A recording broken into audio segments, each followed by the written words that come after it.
Someone cuts you off in traffic. Your chest tightens. A colleague dismisses your idea in a meeting. Heat floods your face. Plans you made so carefully, they fall apart. And something inside you snaps. We've all been there. That moment when everything inside wants to react, to defend, to fight back. Our peace disappears in an instant, replaced by anger we didn't choose and sometimes barely recognize as our own. But here's what the ancient Buddhist masters discovered.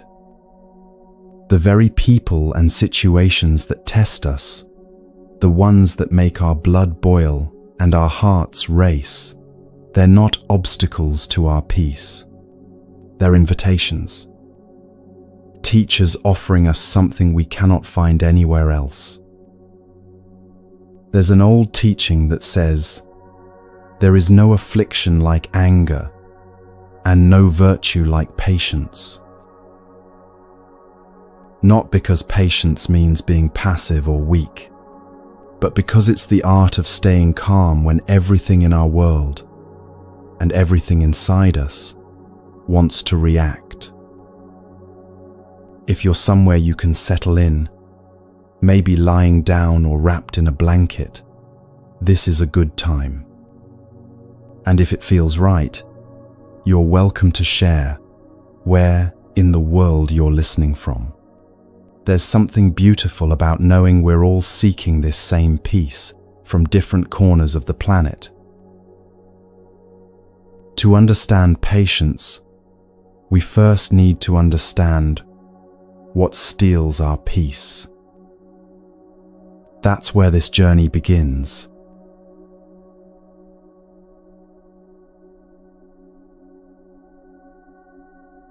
There's a reason the Buddhist masters spent centuries studying anger. Not hatred, not cruelty, not violence, but anger itself. That flash of heat that rises before we've even decided to feel it. That moment when our hands shake, our vision narrows, and suddenly we're capable of things we never imagined. Anger is uniquely dangerous among all the emotions that move through us. Desire can mislead us. Pride can blind us. Envy can poison our joy. But anger does something else entirely. It steals our judgment, takes everything we've carefully built, years of patience, decades of kindness, a lifetime of trying to be good, and erases it in seconds. A father who's protected his daughter for 16 years picks up a gun in a moment of rage and destroys both their lives. A woman who's nursed her husband back from illness says words so cutting they can never be taken back. A teacher who's dedicated 30 years to students loses everything over one angry email. These aren't evil people. They're us, on our worst days. And the terrifying truth is that anger doesn't announce itself politely and ask permission. It erupts, possesses, makes us strangers to ourselves. So the ancient teachers asked a simple question. If anger is this dangerous, where does it actually come from? And can we stop it before it starts? What they discovered, through watching their own minds, with extraordinary precision, is that anger never arises by itself. It needs three conditions, three ingredients that must come together. Like fire needs fuel, oxygen, and spark. Remove even one, and there's no flame.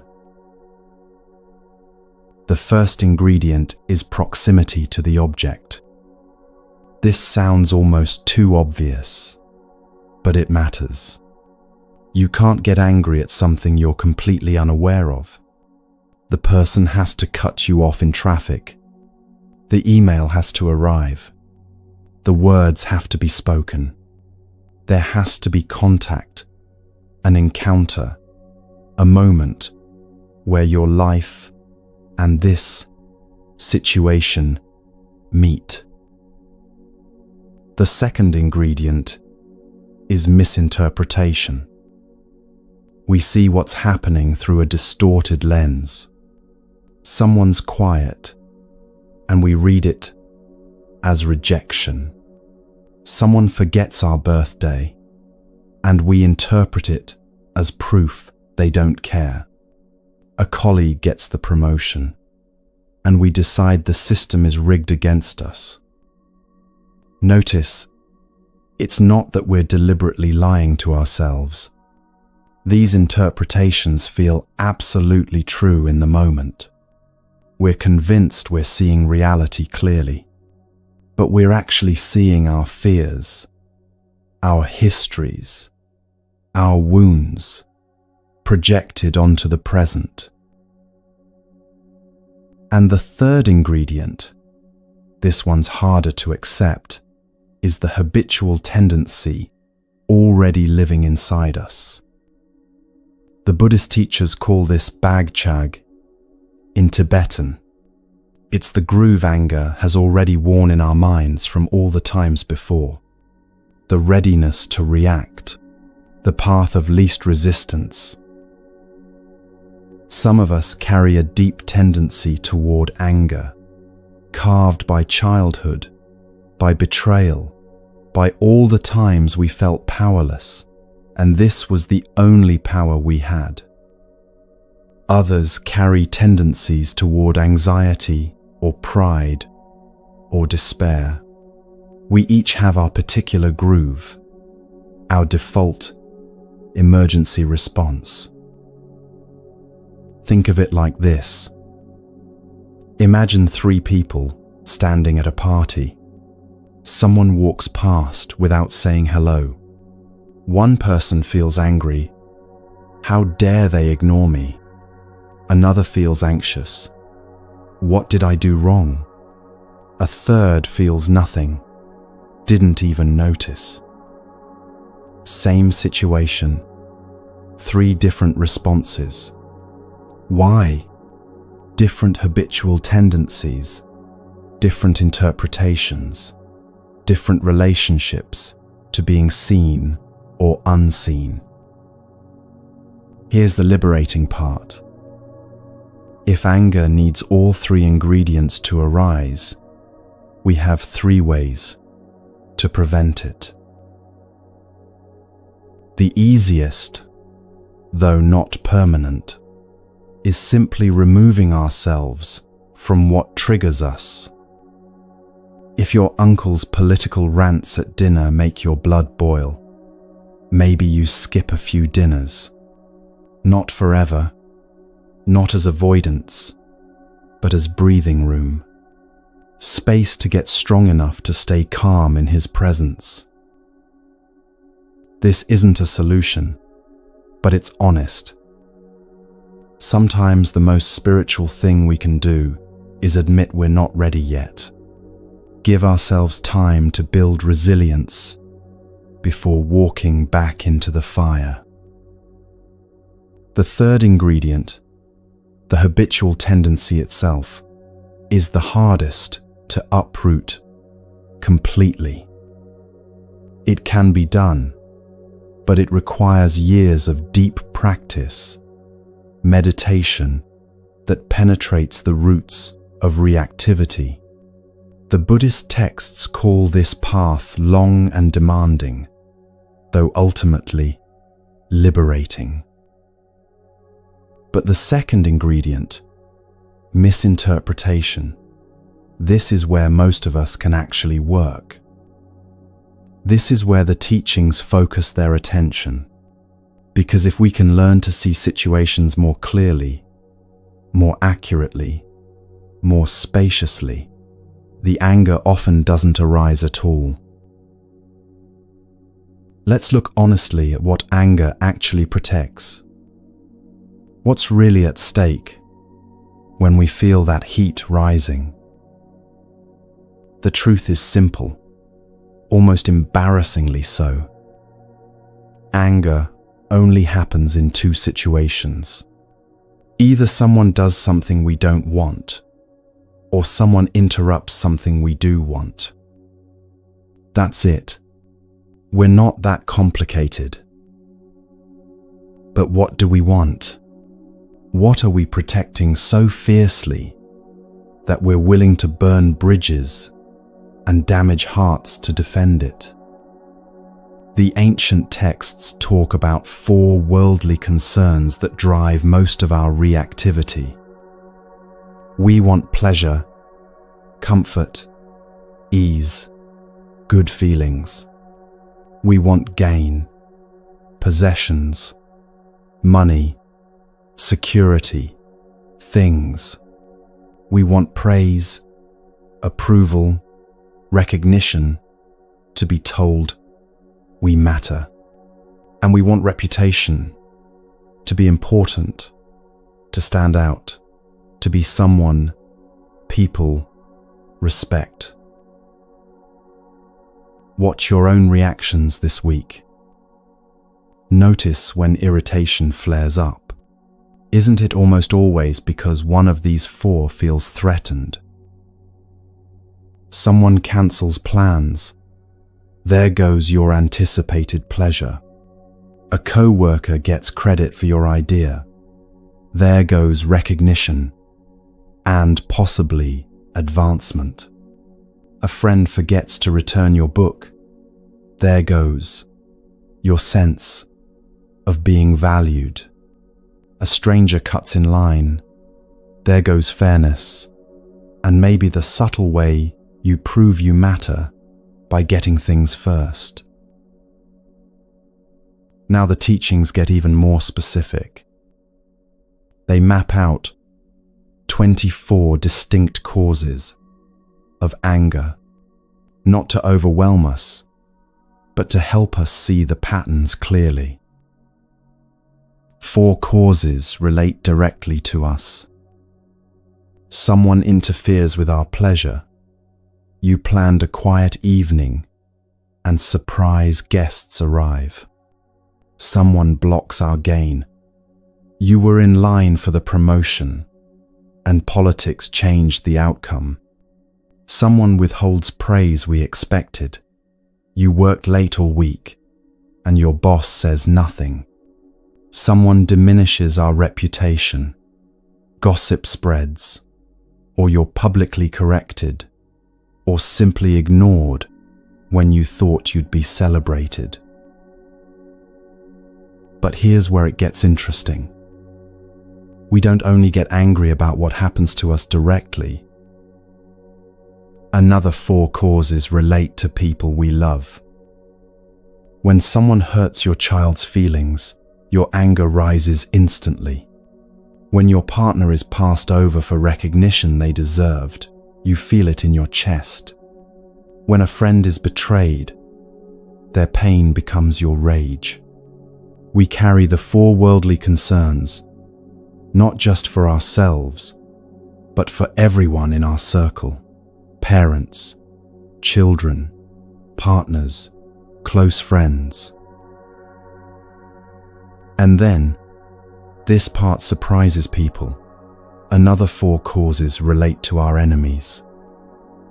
Or more accurately, to people we've decided we don't like.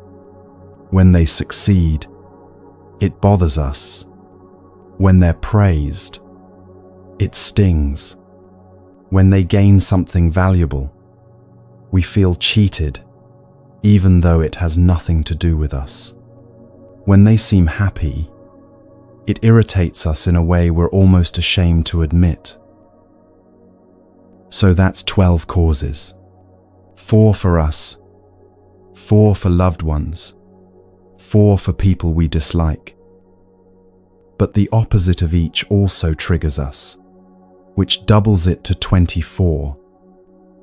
When someone praises us excessively, we might get angry, suspicious of manipulation, or uncomfortable with attention. When a loved one receives criticism, anger rises to defend them.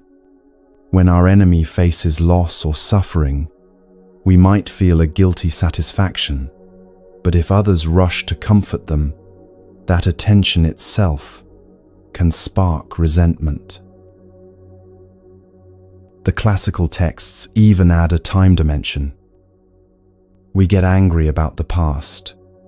Remember when he stole that promotion from me 3 years ago? We get angry about the present. What's happening right now? And we get angry about the future. I'm worried she's going to betray me. So, I'm already building my defense. 24 causes times 3 time periods equals 72 different flavors of anger. 72 ways we can lose our peace. But notice something crucial about all of them. Every single trigger, all 72 variations, shares one common thread. There's something at stake. We've placed our happiness, our sense of safety, our very worth in something outside ourselves. In what others think, what we possess, what happens or doesn't happen. We're constantly betting on conditions we can't control. And when those conditions shift, when the world doesn't cooperate with our plan, when people don't behave as we need them to, we feel it as betrayal, as emergency, as threat. The more our happiness depends on things out there, other people's approval, material success, everything going according to plan, the more vulnerable we become. The more easily disturbed, the more quickly we lose our center. A person whose peace depends on always being praised lives at the mercy of every opinion. Someone whose worth is tied to possessions feels threatened by every financial shift. When we need life to unfold exactly as we've decided it should, reality becomes our enemy. This isn't about becoming cold or detached. It's about recognizing where we've unconsciously handed over the remote control to our inner peace, given it to our boss, our partner, our bank account, the algorithm that decides who sees our posts. The teachings point to something radical. What if our happiness could come from inside, not dependent on whether we're praised or criticized today, whether we gain or lose, whether pleasure arrives or disappointment shows up? There are 2 paths the Buddhist masters offer for reducing this reactivity. The first is loosening our grip on what we're clinging to. Those 4 worldly concerns, pleasure, gain, praise, reputation, they're not evil, but our obsession with them makes us fragile. The tighter we hold, the more it hurts when life pries our fingers open. This happens through contemplating impermanence, not as depressing philosophy, but as simple truth.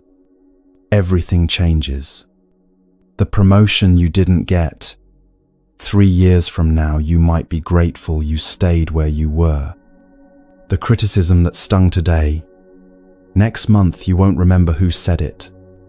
The possession you're desperate to acquire, someday you'll donate it or forget you own it.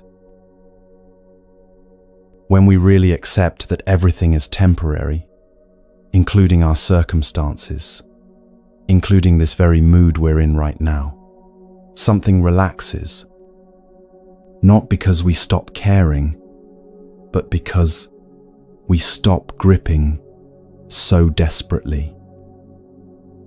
The second path is expanding love and compassion. The more genuinely we care about others' well-being, the less obsessed we become with protecting our own narrow interests. A person with a big heart doesn't feel as threatened by small slights. These two paths work together, letting go and opening up, releasing tight control and softening into kindness, like two wings that lift us above the triggers that used to pull us under. Here's what actually happens when anger arises. Follow the sequence closely, because this is where we can intervene. First, we're invested in something, one of those four concerns, an expectation about how things should go. We're convinced this outcome will make us happy. Then reality shows up and doesn't match our plan. The mismatch between expectation and reality creates disappointment. At this point, we have a choice. We could accept what's actually happening, adjust our expectations, make peace with this moment as it is, pivot to what's possible now. But when we're heavily invested, when our happiness feels like it depends on getting our way, we don't accept. We insist. We push against what's real. No, this isn't right. This isn't fair. This isn't what should be happening. That insistence creates frustration. And frustration is like kindling. Any small spark, a look, a word, a memory, and suddenly we're engulfed. Anger erupts from the friction between what we demand and what actually is. So there's a sequence. Investment creates expectation. Expectation meets reality. Reality disappoints. Disappointment meets resistance. Resistance creates frustration. Frustration ignites into anger. Breaking this chain anywhere along the way prevents the fire. But the most accessible point of intervention is at acceptance. That moment when reality reveals itself as different from our plan. The Buddhist word for this is often translated as acceptance, but that can sound passive, like defeat. A better translation might be recognition, simply seeing clearly what's true right now, not what should be true, not what we wish were true, not what we're going to make true in the future, just what is. When we recognize reality without the filter of our demands, something shifts. We can still work to change what's changeable. We can still have preferences, but we're no longer at war with the present moment. And that war is what exhausts us, what makes us vulnerable to anger's takeover. Understanding these 72 triggers isn't about memorizing a list. It's about becoming aware of your own patterns. Which of the four worldly concerns hooks you most easily? Is it praise you crave, or reputation, or material security, or simply comfort? And who do you extend that protection to? Just yourself? Your immediate family? Your whole tribe? The more widely we cast that protective net, the more opportunities for anger to arise. This isn't diagnosis, it's self-discovery. And here's the compassionate truth beneath it all. These patterns aren't character flaws. They're how we've learned to protect ourselves in a world that often felt unsafe. The child who learned that being praised meant being safe naturally grows into an adult who craves recognition. The person who experienced poverty naturally guards their resources. The one who was ignored learns to fight for visibility. Our anger triggers are actually maps of our old wounds. Places we still feel vulnerable. Territory we're still defending. Because once upon a time, we had to. But recognizing the pattern is the first step toward freedom.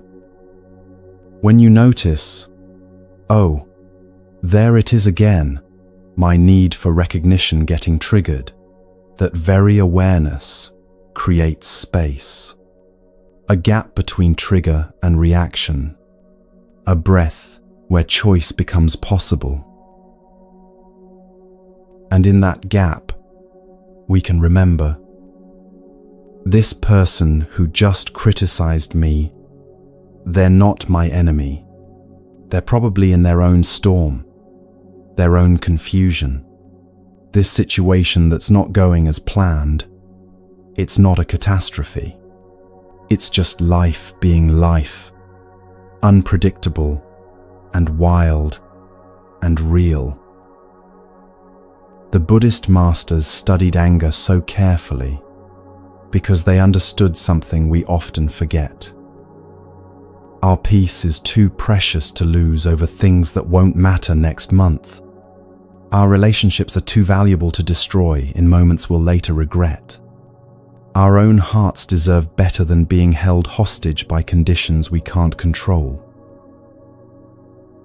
So we learn the architecture of anger, not to become experts in theory, but to become free in practice.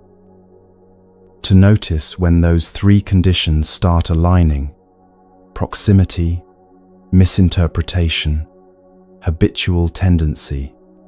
To catch ourselves before we're caught. To choose in that crucial moment. To see clearly rather than react blindly. This is patience. Not the patience of endurance, but the patience of wisdom. Understanding what's really happening beneath our reactions and choosing peace over the temporary satisfaction of rage. Because when anger burns through us, it burns through everything we've built.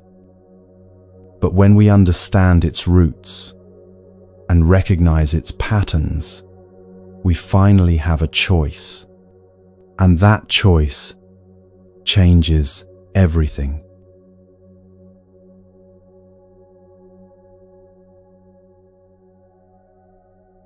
There's a particular kind of patience the Buddhist teachings describe first, because it's the one we need most urgently in daily life. It's patience with people who disturb our peace, the ones who criticize us, dismiss us, betray us, or simply get in our way.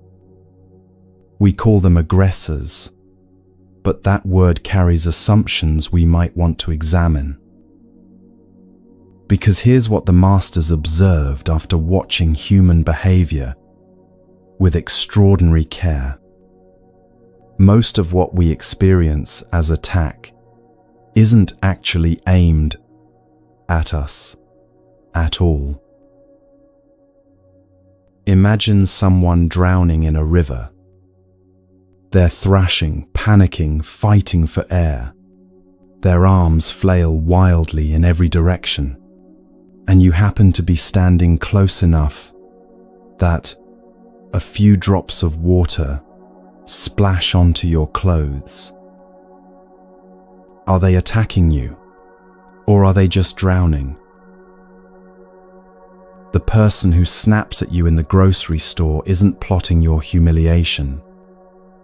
They just lost their job, or their marriage is crumbling, or they're terrified about test results they got this morning. They're drowning in their own suffering, thrashing in their own confusion, and you happen to be near enough to catch the splash. This isn't naive optimism. It's what becomes visible when we watch carefully. The colleague who constantly undermines you, they're usually protecting a wound you can't see. The family member who always criticizes, they're often projecting their disappointment with themselves. The friend who betrayed your trust, they were probably drowning in needs they didn't know how to meet honestly. Most people aren't strategic in their cruelty. They're clumsy in their pain. We imagine that when someone hurts us, we're in their crosshairs, the target of deliberate malice. We think they planned it, calculated it, wanted specifically to wound us. And sometimes that's true. But far more often, we're just nearby when their internal storm hits. The Buddhist teachings offer a phrase that captures this perfectly. They're as confused as we are, just wearing different masks. You know your own confusion intimately. You know how your emotions hijack you, how you say things you regret, how you react before you think, how old wounds suddenly take control and you become someone you barely recognize. You know how messy and complicated it is inside your own mind and heart. Why would anyone else be different? The person who hurt you yesterday, they have the same confusion, the same wounds, the same patterns running them. They're not villains in your story. They're the protagonist in their own story, trying to survive, trying to matter, trying to avoid pain and find safety, just like you. This recognition doesn't make their behavior acceptable. It doesn't mean we allow harm or pretend everything's fine, but it changes something fundamental in how we hold the situation. We stop taking it quite so personally. We see the tragedy happening in them, not just the offense happening to us. And this shift from seeing an enemy to seeing a suffering person, this is where patience becomes possible. Now let's be honest about what usually happens instead. The sequence we explored earlier, the path from peace to anger, plays out again and again. We have an expectation about how people should treat us. It's often unconscious, just a background assumption. People should be kind, fair, respectful, honest. Our friends should remember our birthdays. Our co-workers should acknowledge our contributions. Our partners should understand our needs without us having to explain. Then reality shows up differently. Someone forgets, dismisses, ignores, betrays. And there's that jolt of mismatch, that moment where what we expected and what's actually happening don't a line. This is where everything pivots. If we can accept what's real, not approve of it, not like it, just recognize, oh, this is what's actually happening right now, then we stay grounded. Disappointed maybe, but still present, still able to respond wisely. But if we resist, if we dig in our heels and insist, no, this shouldn't be happening, this isn't right, this isn't fair, then disappointment hardens into frustration. And frustration is a powder keg. Any spark, another slight, a remembered grievance, even just their tone of voice, and we explode into anger. The teaching is pointing to something subtle but powerful. Acceptance isn't passive surrender. It's clear recognition of what is.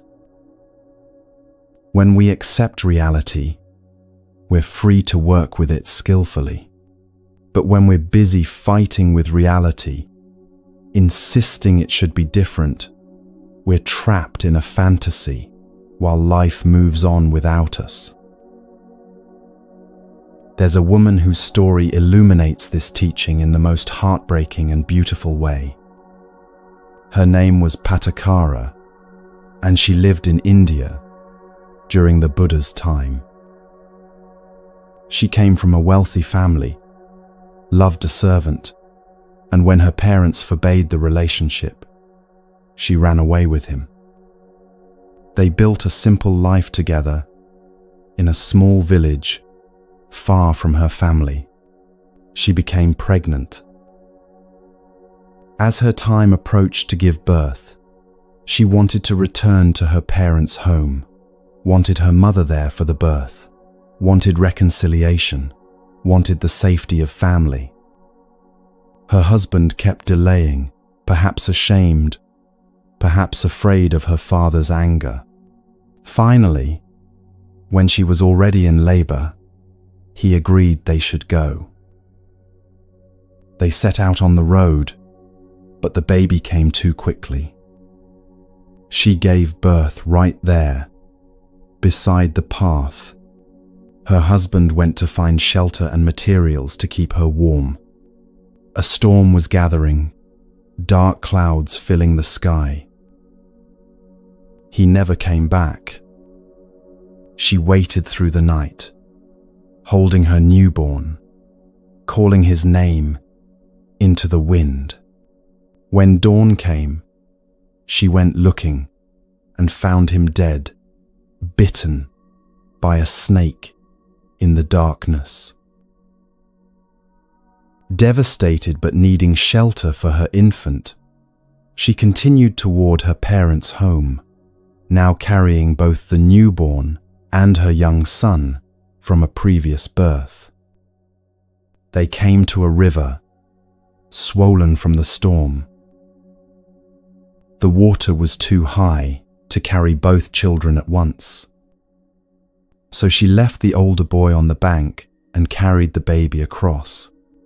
She placed the infant safely on the far shore and turned back for her son. But as she waded into the river, a hawk circling overhead saw the tiny baby, alone and unprotected. It swooped down. She screamed, waving her arms frantically, trying to scare the bird away. But her older son, hearing her shouts, thought she was calling him to cross. He jumped into the rushing water and was immediately swept away. She couldn't reach him. She couldn't save the baby from the hawk. In the space of moments, both children were gone. She continued walking toward her parents' home, now in complete shock, moving like someone already dead. When she finally reached her family's village, a neighbor stopped her before she could reach the house. "Don't go there," the neighbor said gently. "There was a terrible storm last night. The house collapsed. Your mother, your father, your brother, all three died in the night." In one day, one single day, Patakara lost her husband, both her children, and her entire family of origin. Her mind broke under the weight of it. She tore off her clothes and wandered the streets, naked and mad with grief, screaming for her children, unable to recognize anyone or anything. People threw stones, chased her away from villages, treated her as a crazy woman to be feared. This went on for months, maybe years. The texts aren't clear. She was trapped in a hell of loss, reliving those moments over and over, unable to accept what had happened, unable to return to sanity, because sanity meant facing an unbearable truth. One day, still wandering, still mad, she stumbled into a place where a large crowd had gathered. The Buddha was teaching there. When people in the crowd saw this naked, wild-eyed woman approaching, they tried to keep her away. But the Buddha told them to let her come. He looked at her with such compassion, such steady presence, that something in her recognized safety. Someone gave her a robe to cover herself. She sat down, still trembling, still barely present. And the Buddha began to teach, not complex philosophy, not elaborate doctrine, but the simple truth she needed to hear. He taught about impermanence, about how everything that arises passes away, how we cannot hold on to what we love, no matter how tightly we grasp, how this isn't cruelty, but simply the nature of existence. Everything changes, everything ends, nothing stays.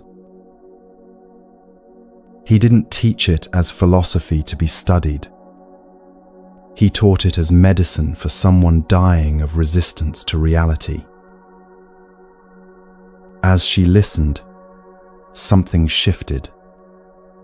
The teaching wasn't telling her that her loss didn't matter, that her pain was wrong, that she should just get over it. It was telling her that loss is woven into the fabric of existence, that she wasn't being punished by the universe, that this unbearable thing was part of the same impermanence that allows flowers to bloom and children to be born in the first place. Her mind began to clear. Not because the pain disappeared.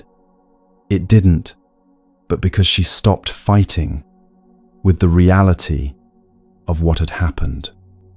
She stopped insisting that the universe had made a mistake, that this shouldn't have occurred, that somewhere there must be a way to undo it. She accepted, not in defeat, but in recognition. This is what happened.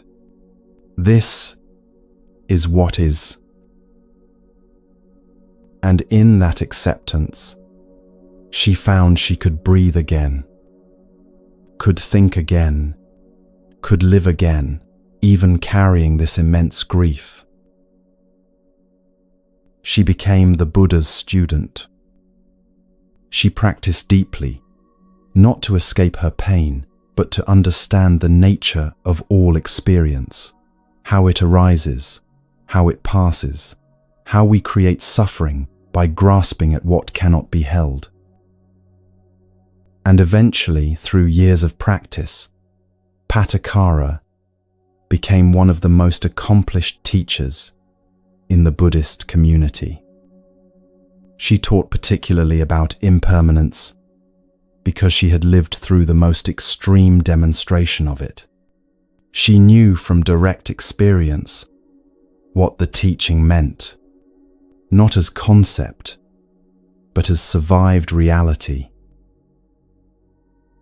Other women who lost children would come to her, and she could meet them in their grief with total understanding. She didn't tell them to stop feeling. She showed them how to carry unbearable loss without being destroyed by the carrying. The texts say she became an arhat, someone who had completely freed their mind from reactive patterns, from the compulsive grasping that creates suffering. She found peace, not by avoiding pain, but by fully understanding its nature. Here's what her story teaches about patience with people who test us, with circumstances that wound us. The greatest teachers of patience are often those who've lost everything and discovered that peace remains possible anyway. Not because tragedy is good, not because suffering doesn't matter, but because the deepest patience comes from accepting what is, while staying open to what's still possible. When someone betrays you, criticizes you, abandons you, it's nothing like what Patakara endured. But the principle is the same. You can fight with reality, insist it shouldn't have happened, replay it endlessly in your mind, demanding a different outcome. Or you can recognize what is, feel what you feel about it, and still find ground to stand on. Patakara shows us that even the most devastating losses don't have to destroy us if we can move from resistance to recognition. From demanding reality, be different to accepting reality as it is. This doesn't mean becoming passive. Patakara didn't just accept suffering and do nothing. She became a powerful teacher who helped countless others. Acceptance freed her to act wisely rather than react blindly. When we accept that someone has hurt us, we're free to decide how to respond. Set a boundary, end a relationship, or extend forgiveness all become possible when we're not trapped in fighting with the fact that it happened. Now, the Buddhist teachings take this even further, into territory that might sound almost outrageous at first. They suggest that difficult people aren't just neutral obstacles we must tolerate. They're actually precious opportunities, spiritual teachers disguised as problems. There's a teaching that says enemies are as rare as Buddhas. Think about what that means. A Buddha is someone so fully awakened, so completely wise and compassionate that encountering them transforms your life. Rare, precious, worthy of traveling continents to meet. And the teaching is saying that a difficult person, someone who irritates you, challenges you, pushes your buttons, is equally rare and precious. Not despite being difficult, but because of it. Here's why. If you want to develop generosity, you need someone who needs something. A beggar on the street isn't an obstacle to your generosity. They're the only reason you can practice generosity in that moment. Without them, your generosity remains theoretical, untested, just a nice idea you have about yourself. The same with patience. If everyone around you is always kind, supportive, agreeable, and fair, you never develop real patience. You might think you're patient, but you've never actually been tested. It's like claiming to be strong without ever lifting anything heavy. The difficult person, the one who criticizes unfairly, who takes credit for your work, who seems to go out of their way to make your life harder, they're offering you something irreplaceable. A chance to practice staying calm when everything inside wants to react. An opportunity to develop the patience that can't be learned from books or developed in meditation alone. There's a beautiful metaphor the teachers use. When you sharpen a knife on a whetstone, two things happen simultaneously. The stone grinds away the dull metal, refining the blade's edge. But the knife also wears down the stone. They change each other through their friction. When someone criticizes you harshly, if you can stay present instead of reacting, something gets worn away in you. The brittle defensiveness, the desperate need to be right, the fragile ego that can't tolerate any challenge, it gets ground down a little. Your mind becomes sharper, clearer, more resilient. But also, and this is easy to miss, your patience wears down their aggression over time. Not always, not quickly, but genuine patience has a power that reactive defensiveness never does. When you don't give them the fight they expect, something shifts in the dynamic between you. The ancient texts even suggest something that might sound strange to modern ears.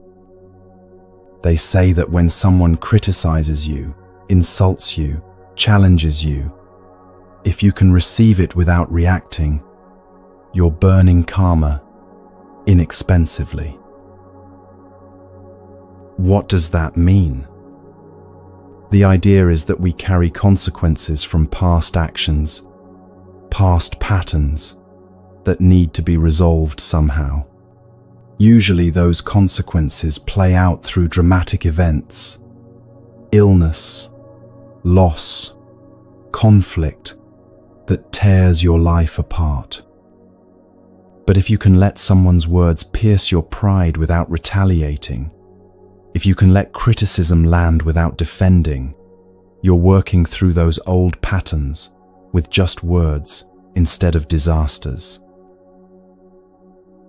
Whether or not you believe in karma as a cosmic system, there's psychological truth here. Every time you stay calm when tested, you're weakening old, reactive patterns, rewriting neural pathways, proving to yourself that you can tolerate discomfort without collapsing or lashing out. And that capacity to be okay even when someone isn't okay with you, that's freedom. So here's the invitation for this week. Not a command, not homework, just an experiment if you're curious. Think of one person who regularly tests your patience. Maybe it's a family member who always finds something to criticize. Maybe it's a coworker who takes credit, or a neighbor who complains. Someone who makes your jaw clench just thinking about them. For 1 week, Practice seeing them differently.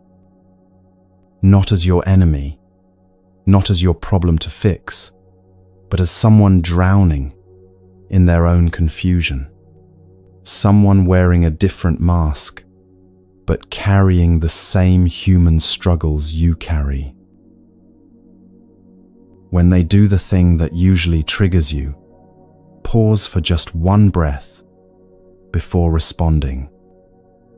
In that pause, remember, they're not strategically attacking you. They're thrashing in their own river, and you happen to be close enough to get splashed. Notice what happens. Not whether you suddenly like them, or whether they change. They might not. Notice what happens in you. Do you feel even slightly less hooked? Even marginally more spacious? Even a little bit freer?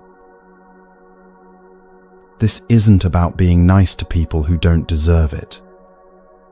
It's about liberating yourself from the exhausting work of taking everything personally. It's about discovering that your peace doesn't have to depend on others behaving perfectly.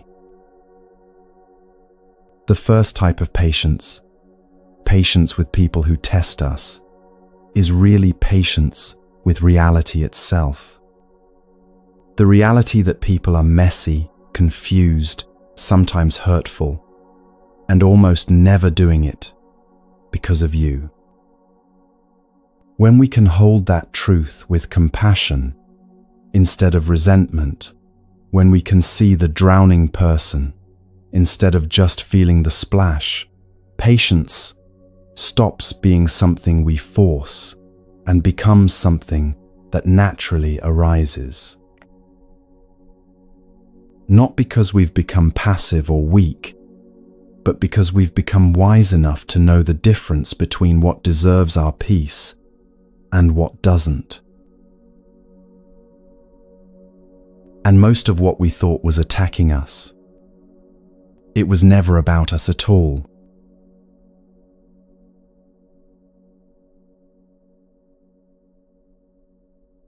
If the first type of patience is about staying calm when other people test us, the second type is about something more subtle and perhaps more challenging. It's patience with the spiritual path itself, with the difficulties, discomforts, and discouragements that arise not from external circumstances, but from the practice of transformation. This might sound strange at first.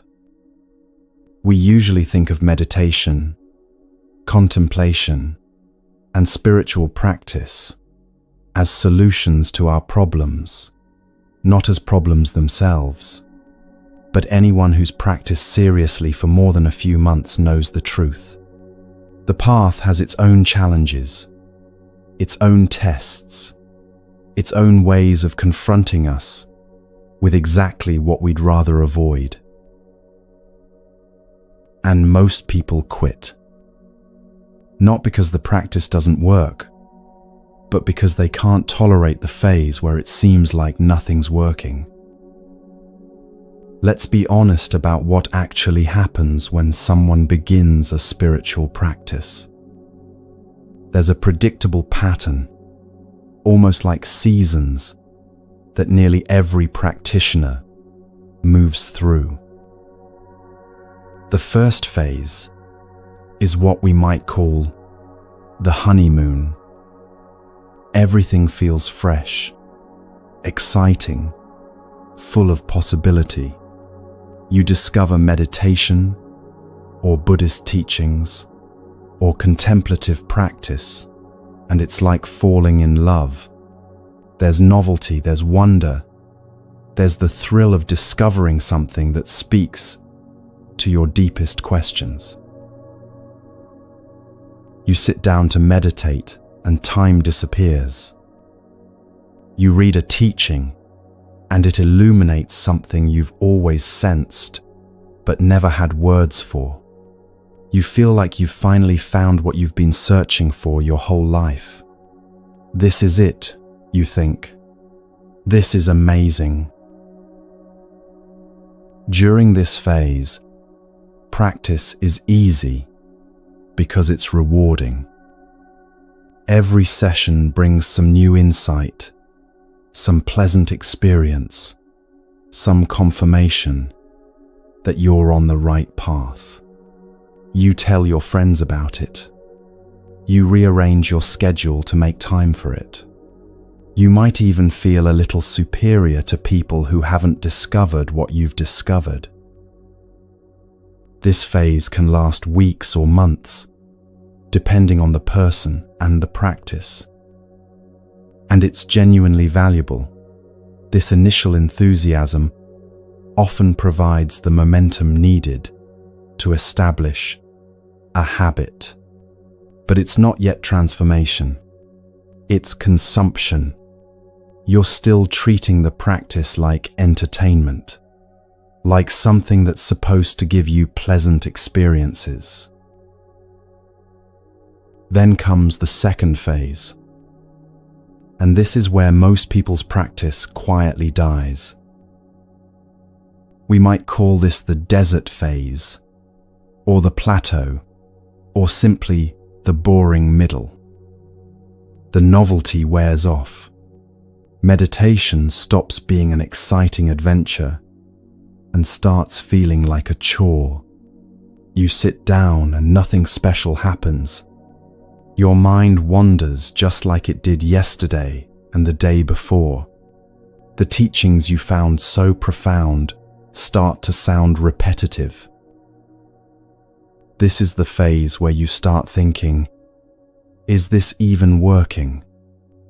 Where you wonder if maybe you're doing it wrong, or if this particular practice isn't right for you, or if perhaps you need a teacher, or a retreat, or a different technique.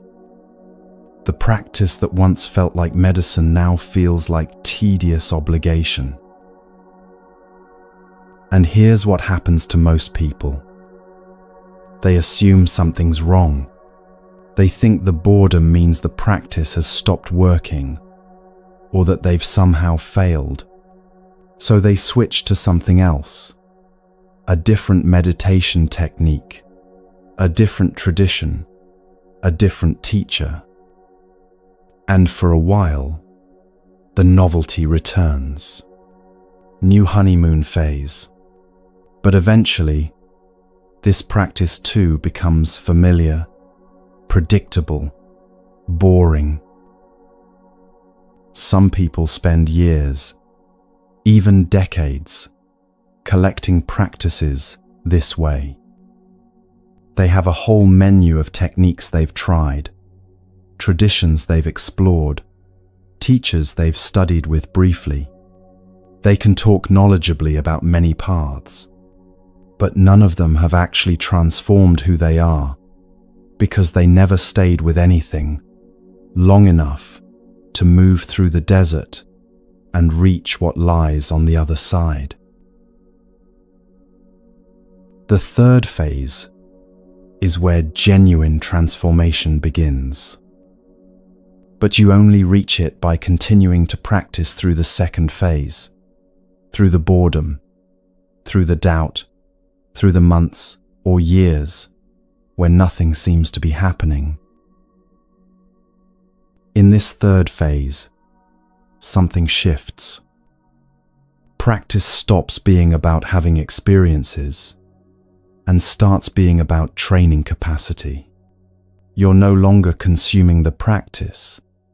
The practice is reshaping you.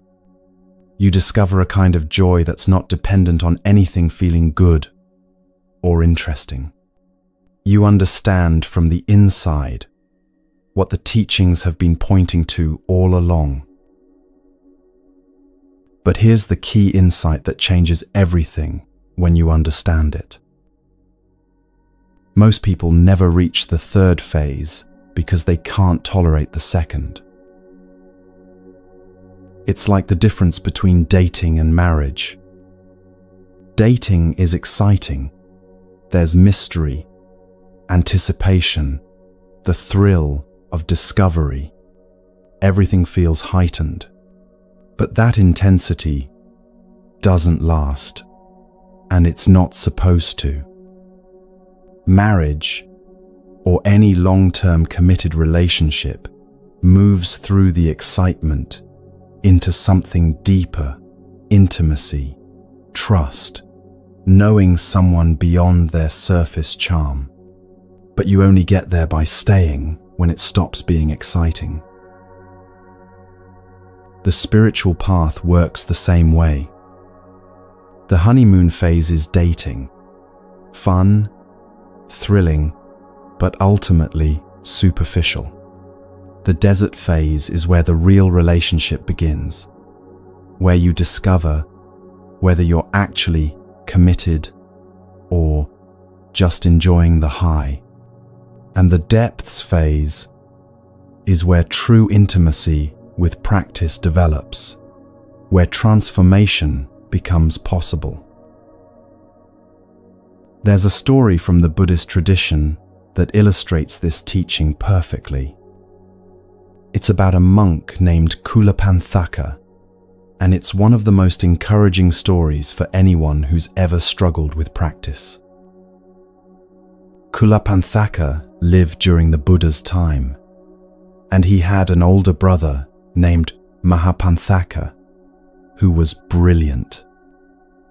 Mahapanthaka memorized teachings effortlessly, understood complex philosophy immediately, became an accomplished monk, and eventually an arhat, fully enlightened. He was the kind of student every teacher loves, quick and bright, and apparently destined for greatness. Kulapanthaka was nothing like his brother. He tried to memorize even the simplest verse and couldn't hold it in his mind. Teachers would spend hours explaining a concept and he'd forget it by the next day. He was slow, confused, seemingly incapable of understanding what everyone else grasped easily. For months, Mahapanthaka tried to teach his younger brother. He'd repeat verses until they were both exhausted. He'd explain teachings in the simplest possible terms. Nothing worked. Kulapanthaka remained as confused as ever, unable to memorize even a single stanza. Finally, Mahapanthaka gave up. He took his brother aside and said, "You're too stupid for this path." Not from cruelty, but from a kind of resigned honesty. You can't memorize anything. You can't understand the teachings. You're wasting your time here. He told Kulapanthaka to leave the monastery and return to ordinary life. Kulapanthaka was devastated. He sat outside the monastery gates weeping, feeling like a complete failure, convinced he was too dull-minded to ever progress spiritually. The Buddha happened to walk by and saw him crying. "What's wrong?" he asked. Kulapanthaka explained through tears that his brother had expelled him, that he was too stupid to be a monk, that he couldn't memorize even one verse, no matter how hard he tried. The Buddha looked at him with compassion and said something surprising. "Your brother is wrong." Then he asked Kulapanthaka a simple question. "Can you do one thing? Just one simple thing?" Kulapanthaka nodded, desperate for any chance to stay. The Buddha gave him a broom. "Sweep the floor of the monastery every day. That was the whole instruction. While you sweep, contemplate these 2 words: removal of dust. Not a complex philosophy, not a lengthy teaching, just 2 words: removal of dust. Kulapanthaka took the broom and began sweeping. Every day, he swept the monastery floors. Every day, he thought about those 2 words: removal of dust. Removing physical dust from the floor. Removing the dust of confusion from his mind. Removing the dust of self-judgment. Days became weeks. Weeks became months. Other monks laughed at him. Look at Kulapanthaka, so stupid he can only sweep floors. Even the novices made jokes. But he kept sweeping, kept contemplating. Removal of dust. Nothing dramatic happened. No visions, no sudden insights, no pleasant meditation experiences. Just sweeping, day after day, while everyone else studied complex teachings and had impressive realizations. It would have been so easy to quit, to decide this simple practice wasn't enough, to feel like he was being left behind. But Kulapanthaka had something many brilliant people lack. He had humility born from having no other choice, and he had persistence born from genuine commitment rather than ego. He wasn't trying to prove anything or achieve anything. He was just doing the one thing he'd been asked to do. Then, one day, after months of this simple practice, something shifted. As he swept, Kulapanthaka suddenly understood what he'd been doing all along. Removal of dust wasn't just about floors, or even about mental clarity. It was about the fundamental nature of practice, removing the layers of confusion, attachment, and false identity that obscure our true nature. In that moment, his mind opened. All the teachings his brother had tried to force into his head suddenly made perfect sense, not as memorized words, but as lived understanding. He saw through the illusion of self, understood impermanence directly, recognized the patterns that create suffering.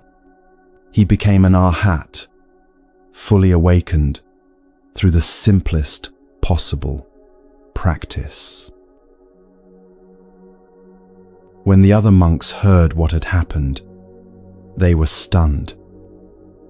The stupid one who could barely memorize a verse had achieved what most of them were still striving for. Even his brilliant brother was amazed. The Buddha used Kulapanthaka as a teaching example for the rest of his life. Here was proof that the path isn't about intelligence or natural talent or impressive experiences. It's about showing up consistently with simple, honest practice, even when nothing seems to be happening. The healing lesson in Kulapanthaka's story cuts against everything our culture teaches us about achievement. The path isn't about being clever. It's not about collecting techniques or impressing others with your insights. It's about showing up when it's boring, when it's hard, when nothing seems to happen, when everyone else appears to be progressing faster than you. Most people would have quit after a week of sweeping floors, while others studied sophisticated philosophy. Most would have decided this simple practice wasn't enough, that they needed something more advanced, or interesting. But Kulapanthaka's limitation became his strength. Because he couldn't do complex practices, he had no choice but to stay with the simple one until it transformed him completely. This is the second type of patience. Tolerating the boring phases, the difficult phases, the phases where you wonder if you're wasting your time. Trusting the process even when you can't see results. Continuing to practice, not because it feels good, but because you've made a commitment to transformation that goes deeper than comfort. Now we need to talk about why this kind of patience is so difficult, especially for intelligent, capable people. There's a particular kind of self-sabotage that spiritual practitioners excel at, and it's most common among those who are smart, educated, and used to succeeding at things they attempt. They create sophisticated justifications for avoiding what actually needs to change. Here's how it works. People who don't know much about spiritual practice make obvious mistakes. They chase pleasure, avoid discomfort, give up when things get hard. Their obstacles are straightforward and relatively easy to recognize. But people who've learned the vocabulary, who've read the books, who understand the principles, they create much more subtle traps. They practice in ways that look like progress, but don't actually threaten their ego or require real change. One common trap is emphasizing what you've already mastered, while avoiding what you actually need to work on. If your challenge is desire and attachment, you become obsessed with studying anger. If your problem is anger, you focus all your energy on understanding desire. If you lack discipline, you emphasize the importance of wisdom study. If you're all study and no practice, you convince yourself that understanding is enough. It's brilliant, really. You look like a dedicated practitioner. You're doing something, but your ego feels completely safe because you're working on everything except what would actually change you. You can practice this way for years, even decades, accumulating knowledge and techniques while remaining fundamentally unchanged. Another trap is choosing practices that are comfortable rather than challenging. If sitting still makes you anxious, you emphasize movement practices.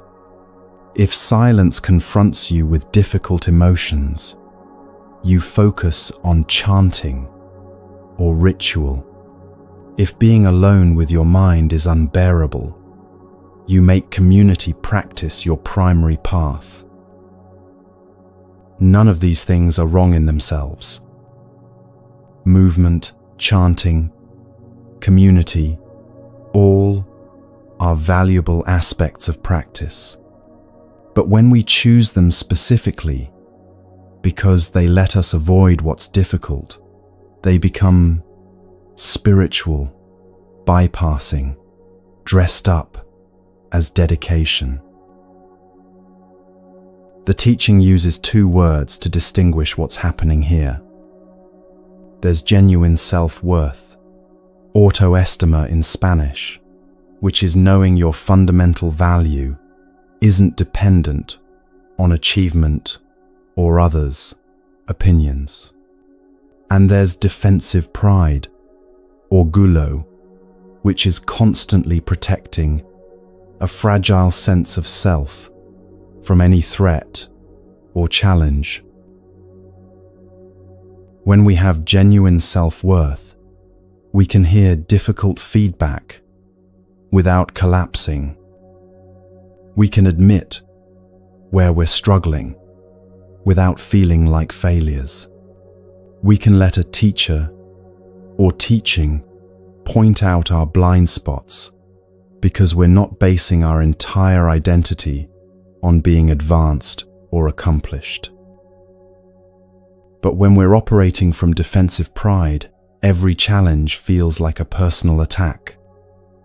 We can't tolerate being a beginner at anything. We need to maintain the appearance of having it together, of being spiritually mature, of not having the embarrassing problems that less advanced practitioners have. And ironically, this defensive pride makes us unteachable.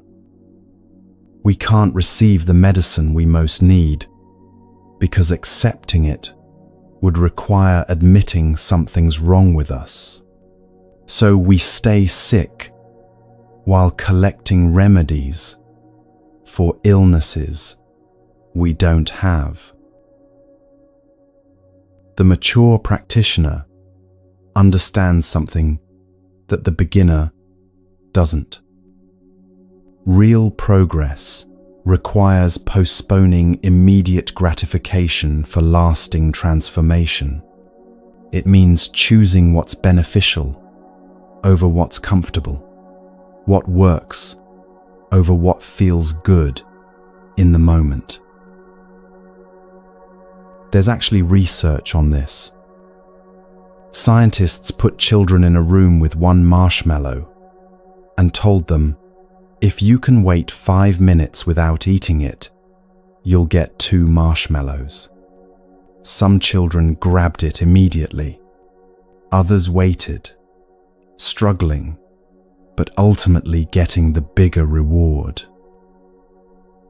Then they followed these children for years, into adolescence, adulthood, middle age, and they found something remarkable. The children who could delay gratification had better health, better relationships, more emotional stability, and even earned more money as adults. The ability to tolerate discomfort for a future benefit, that's maturity. That's what separates genuine spiritual practice from spiritual entertainment. In spiritual terms, this means having empathy for your future self. Not just caring about how you feel right now, this moment, but caring about the person you'll be in a year, 5 years, at the end of your life. How often do you pause and think, will my future self be grateful for this choice? Or do you habitually betray that future person for temporary comfort or pleasure? We're all experts at justifying the comfortable choice. When presented with what we want versus what's good for us, we can construct elaborate arguments for why what we want is actually what's best. I need rest. I work better under less pressure. Forcing myself would be inauthentic. Everyone's path is different. All of these can be true, but they can also be sophisticated lies we tell ourselves when we're not ready to change. The difference between wisdom and self-deception is often invisible to the person doing the deceiving. This is why the second type of patience is so crucial and so difficult. It requires being honest with ourselves when honesty is uncomfortable. It requires continuing to practice through the phases where nothing seems to be happening It requires letting go of the need to feel advanced, or special, or better than others. Kulapanthaka had no choice but to develop this patience. He couldn't trick himself into thinking he was making progress when he wasn't. He couldn't collect practices to feel accomplished. He could only sweep, day after day, trusting that what he'd been asked to do would eventually bear fruit, even though he couldn't see how. For most of us, developing this patience requires conscious choice. It means choosing one practice and staying with it through the honeymoon, through the desert, into the depths.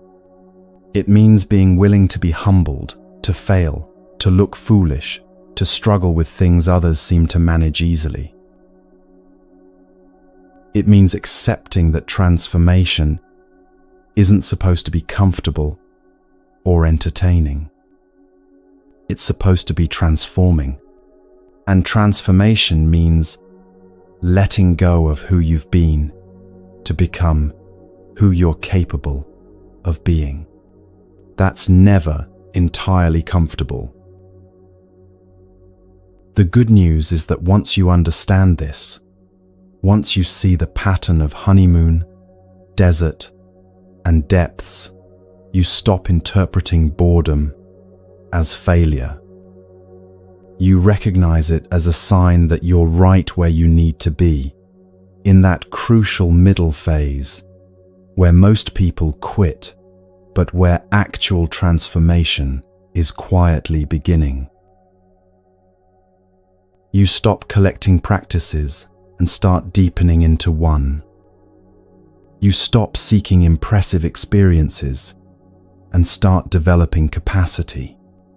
You stop performing spirituality for others or yourself and start doing the actual work of change.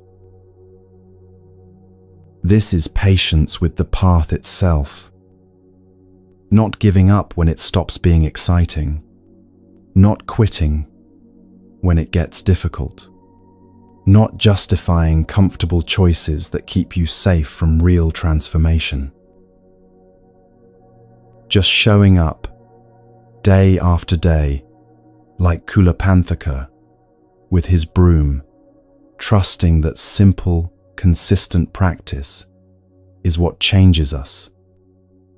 Not cleverness, not intensity, not impressive experiences.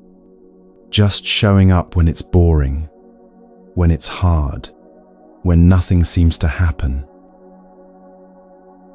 That's when transformation is actually occurring, even though we can't see it yet.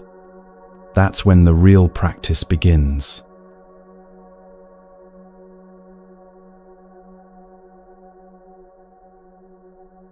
The first two types of patience deal with things we can, theoretically, influence. We can learn to respond differently to difficult people. We can persist through the challenges of spiritual practice. But the third type of patience confronts us with something harder. Reality itself, in its most unchangeable forms. This is patience with what simply is. With impermanence, with loss, with the fundamental uncertainty of existence. With truths we'd rather not accept, but cannot ultimately avoid. Most of our suffering comes from fighting with reality. Not from what happens, but from our insistence that it shouldn't have happened or shouldn't be happening now. We place our happiness in how we believe things should be, and then reality shows up differently, and we go to war. Think about the last time you were really upset. Underneath the specific situation, wasn't there a sense of, this isn't right, This shouldn't be this way. Someone should have behaved differently. The outcome should have been fair. Life should have cooperated with your plans. That word should is where suffering lives. We create a story about how things are supposed to unfold. We invest our peace, our happiness, our sense of okayness in that story becoming reality. Then life does what life does, which is often something completely different from our story, and we feel betrayed. Not just disappointed, but fundamentally wronged, as if reality itself has broken a promise. The sequence plays out like this. We form an expectation about how things will or should go. Reality doesn't match that expectation. Disappointment arises naturally. That's just the feeling of mismatch between hope and outcome.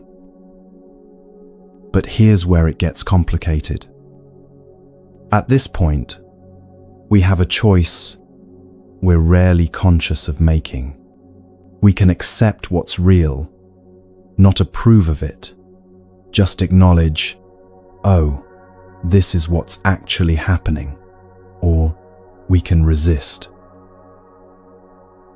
When we resist, when we dig in and insist, no, this isn't acceptable, this has to change, I won't make peace with this, disappointment hardens into something more painful. Into frustration, resentment, even rage. We're now at war with what is, and that war is exhausting and ultimately unwinnable. There's a teaching that expresses this with beautiful simplicity. If something has a solution, don't worry, it can be fixed. If something has no solution, don't worry, it can't be fixed. It sounds almost too simple, doesn't it? But sit with it for a moment. If you can fix something, worrying doesn't help. Just fix it. If you can't fix it, worrying doesn't help. It's already done. The real problem is that we have trouble telling the difference. We treat things that are already finished as if they're still negotiable. We waste energy fighting battles that were already decided. And sometimes we give up on things that could actually be changed if we approach them differently. A relationship ended 3 years ago, but we're still replaying it, arguing with the person in our minds, insisting they should have behaved differently. They should have, perhaps, but they didn't. That's over, unchangeable, finished. Yet we're still fighting with it, as if our insistence could somehow rewrite the past. Or we accept mistreatment as inevitable when we could actually set boundaries, speak up, or leave. We confuse acceptance with passivity, so we stay stuck in situations that are genuinely changeable because we think patience means enduring everything. The wisdom is learning to distinguish between what's actually fixed and what's still fluid, between what we need to accept because it's already done and what we need to address because it's still happening. The Buddha once taught this through a story so simple it's easy to miss its depth. Someone came to him, troubled by a mistake they'd made.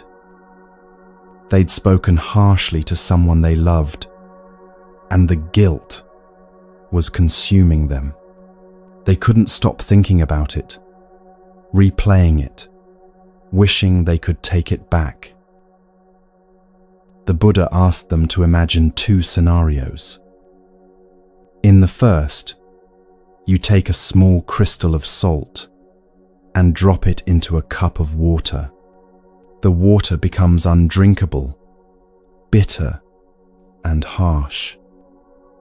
In the second, you take that same crystal of salt and drop it into the Ganges River. The river flows on, pure and clear, the salt completely dissolved and diluted by its vastness. Same salt crystal, same wrongdoing, same mistake, same regret, but completely different effects depending on the container holding it.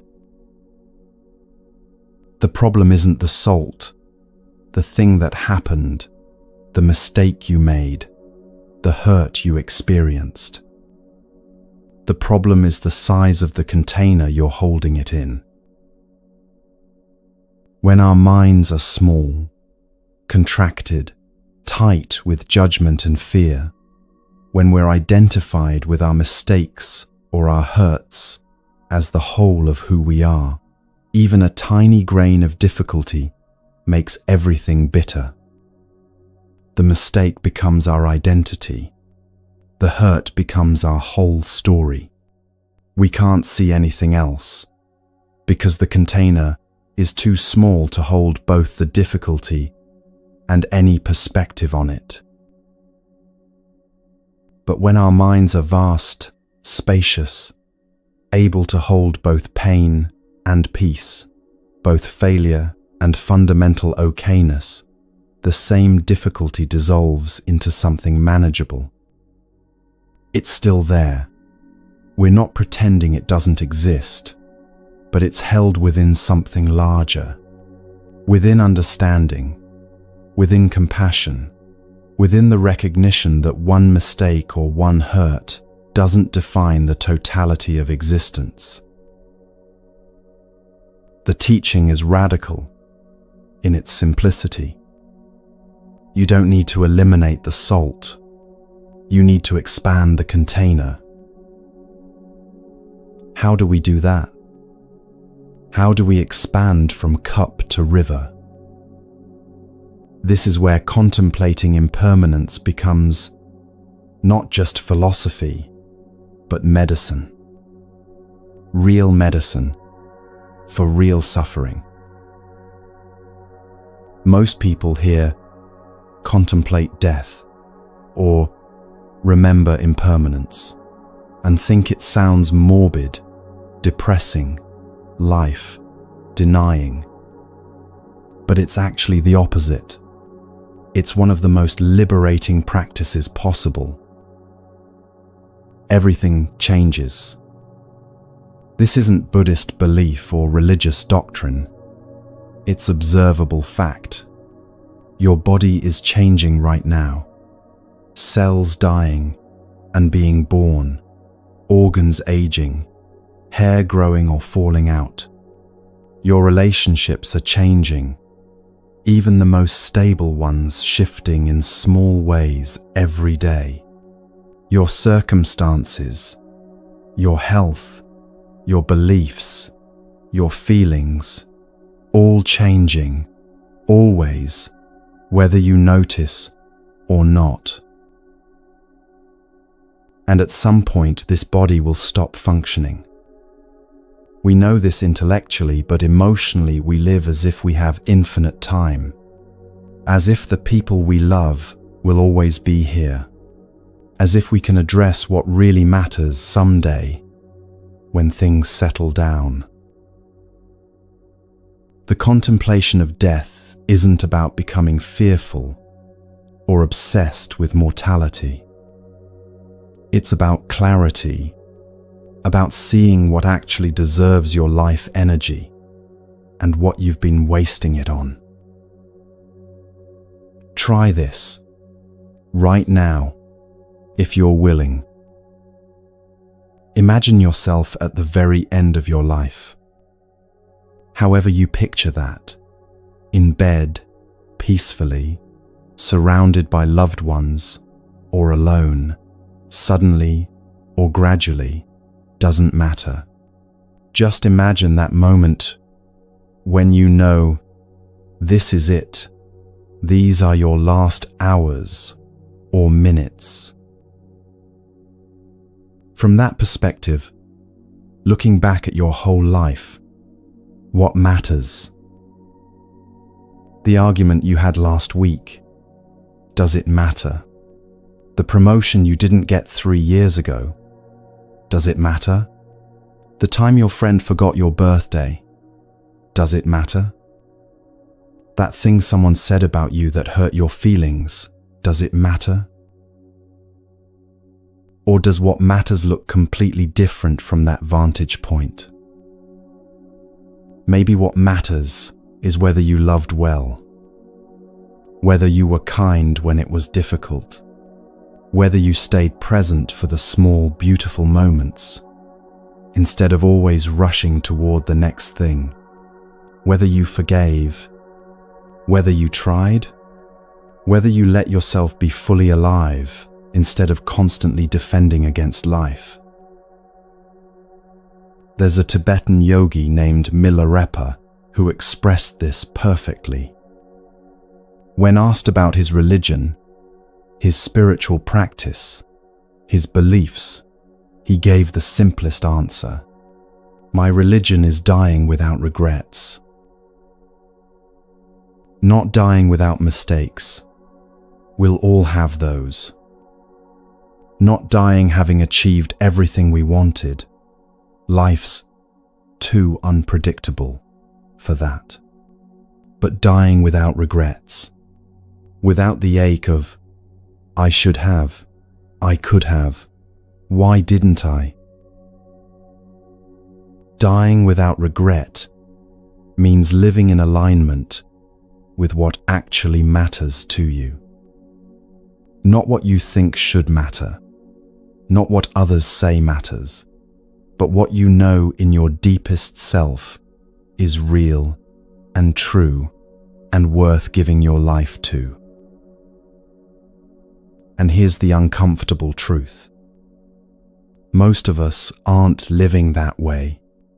We're giving our days to things we don't actually care about, to conflicts that won't matter next month, to worries that are ultimately irrelevant to what makes a life meaningful.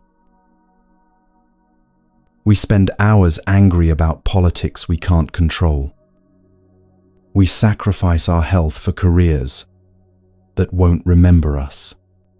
We avoid difficult conversations that could bring real connection. We waste years proving we're right about things that don't matter. We postpone joy, postpone love, postpone living fully because we're waiting for everything to be perfect first. The death contemplation cuts through all of that. It's not about being morbid. It's about clarity. What deserves your life energy? Because you're spending it right now, today, this hour. Life energy isn't infinite. You have a certain amount, and then it's gone. Are you spending it on what matters? This contemplation expands the container in a way nothing else quite can. When you hold your current problems against the backdrop of your whole life, of your mortality, of what will matter when it's over, suddenly the container is much bigger. The difficulties don't disappear, but they're held within a vaster perspective. That argument with your partner yesterday, still real, still needs addressing perhaps, but is it worth the hours of resentment you've been carrying? The disappointment about the path your career took, still real, but is it worth sacrificing your present peace to regret the past. The uncertainty about the future, still real, but is worry actually helping or just stealing the only time you definitely have, which is now? The third type of patience emerges from this understanding. It's accepting that life is fundamentally uncertain, impermanent, beyond our complete control, and finding peace anyway. Not peace because everything's going according to plan, but peace because we've stopped demanding that it should. This doesn't mean becoming passive or defeated. You still address what's addressable, still work toward what matters, still protect what needs protecting, but you're not at war with the fundamental nature of existence. You're not exhausting yourself fighting with the fact that things change, that control is limited, that life is uncertain. You accept these as the conditions within which you're living, not as problems to be solved, but as the context of being human. Notice, right now, are you holding your current worries in a cup or an ocean? Is your mind tight and small, contracted around whatever's bothering you, unable to see anything except the problem? Or is there some spaciousness, some ability to hold both the difficulty and an awareness that this too is impermanent, that you've survived every hard thing before this, that something in you is larger than any circumstance? This isn't about pretending problems aren't real. It's about not letting them colonize your entire consciousness, about maintaining some perspective, some space, some recognition that this moment, as difficult as it is just one moment in a whole life. The practice of impermanence contemplation isn't something you do once and check off the list.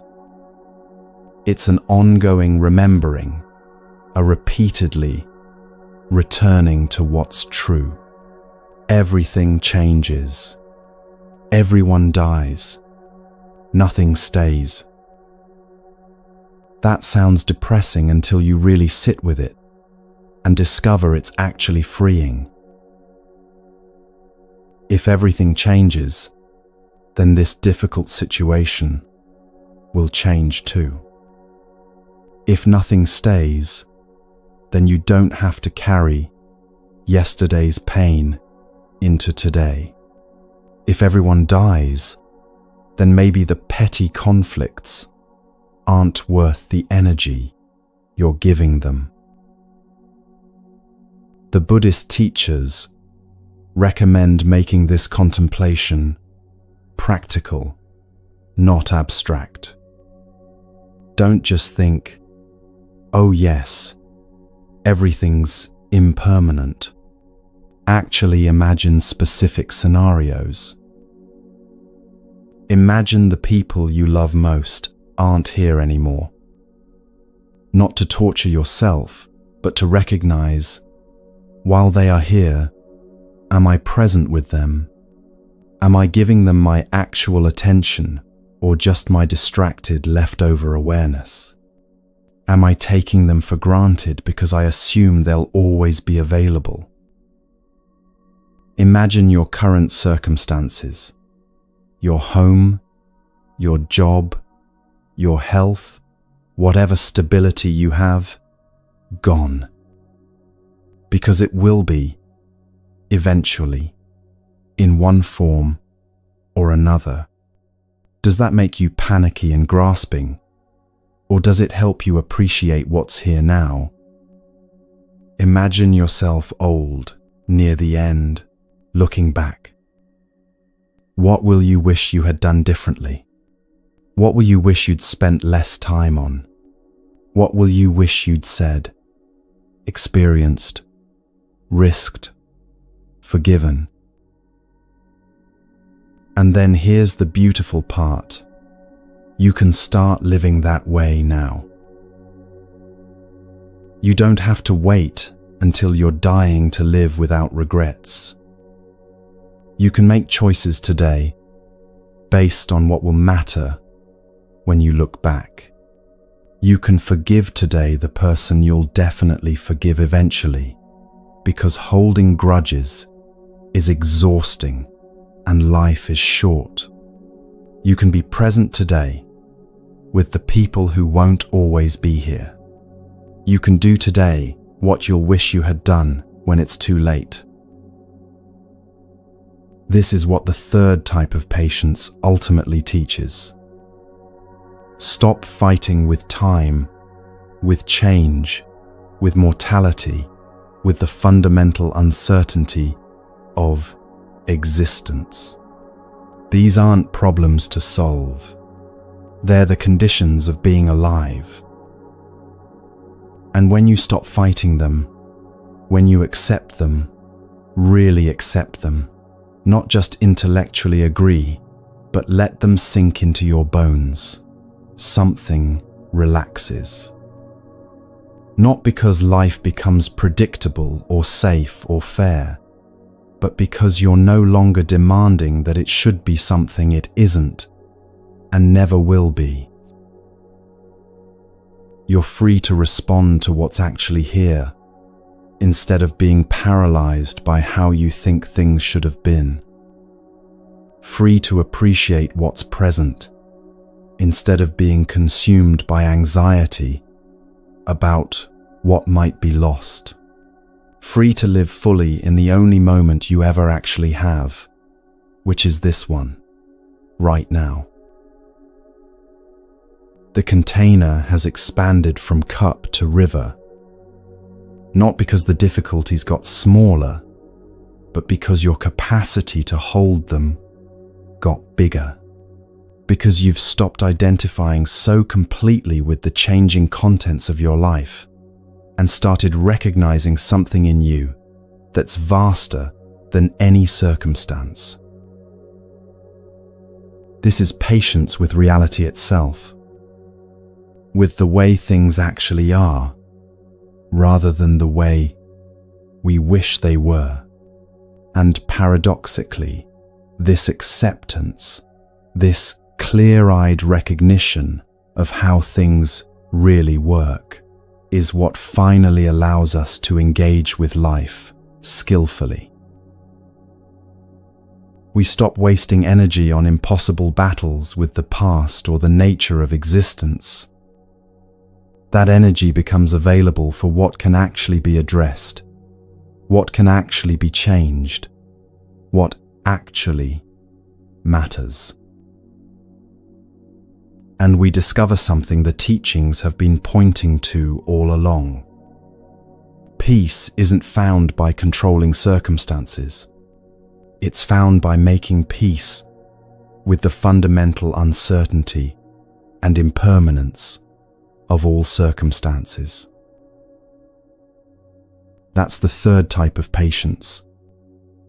The hardest one, perhaps, because it asks us to accept what we most want to resist, but also the most liberating, because it's where we finally stop fighting and start living.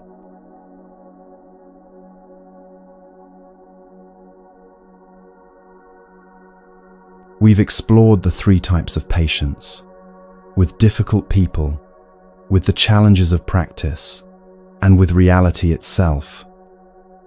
But understanding patience isn't enough. We need to know how to actually become less reactive, less easily disturbed, less at the mercy of circumstances and other people's behavior. The Buddhist teachings offer two paths that work together. They seem different on the surface, even opposite in some ways, but they complement each other perfectly. Like two wings of a bird, you need both to fly. The first path is about loosening your grip. The second is about opening your heart. Together, they reduce reactivity more effectively than either could alone. Let's start with the first path, loosening attachment. There's a paradox at the heart of our suffering. We care deeply about things that, in the larger scheme of our lives, don't ultimately matter very much. And that caring, that desperate investment, makes us vulnerable, reactive, easily disturbed. Think about the last time someone's casual comment ruined your whole day, or when not getting invited to something consumed your thoughts for hours, or when a small setback at work made you question your entire career. The intensity of your reaction wasn't really about what happened. It was about what you'd invested in the situation, your sense of worth, your identity, your hope for how things should be.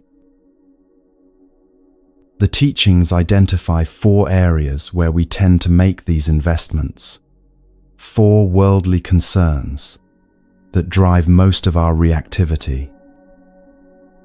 First, pleasure, wanting comfort, ease, good feelings, everything to go smoothly. When this is threatened, we become irritable, impatient, quick to anger. Someone interrupts our relaxation and we snap at them. Plans change and we can't let it go. The coffee isn't quite right, and it colors our whole morning. Second, possessions and gain, wanting security, money, things, status markers that prove we're doing okay. When this is threatened, anxiety and defensiveness arise. Someone gets promoted instead of us, and we spend weeks bitter.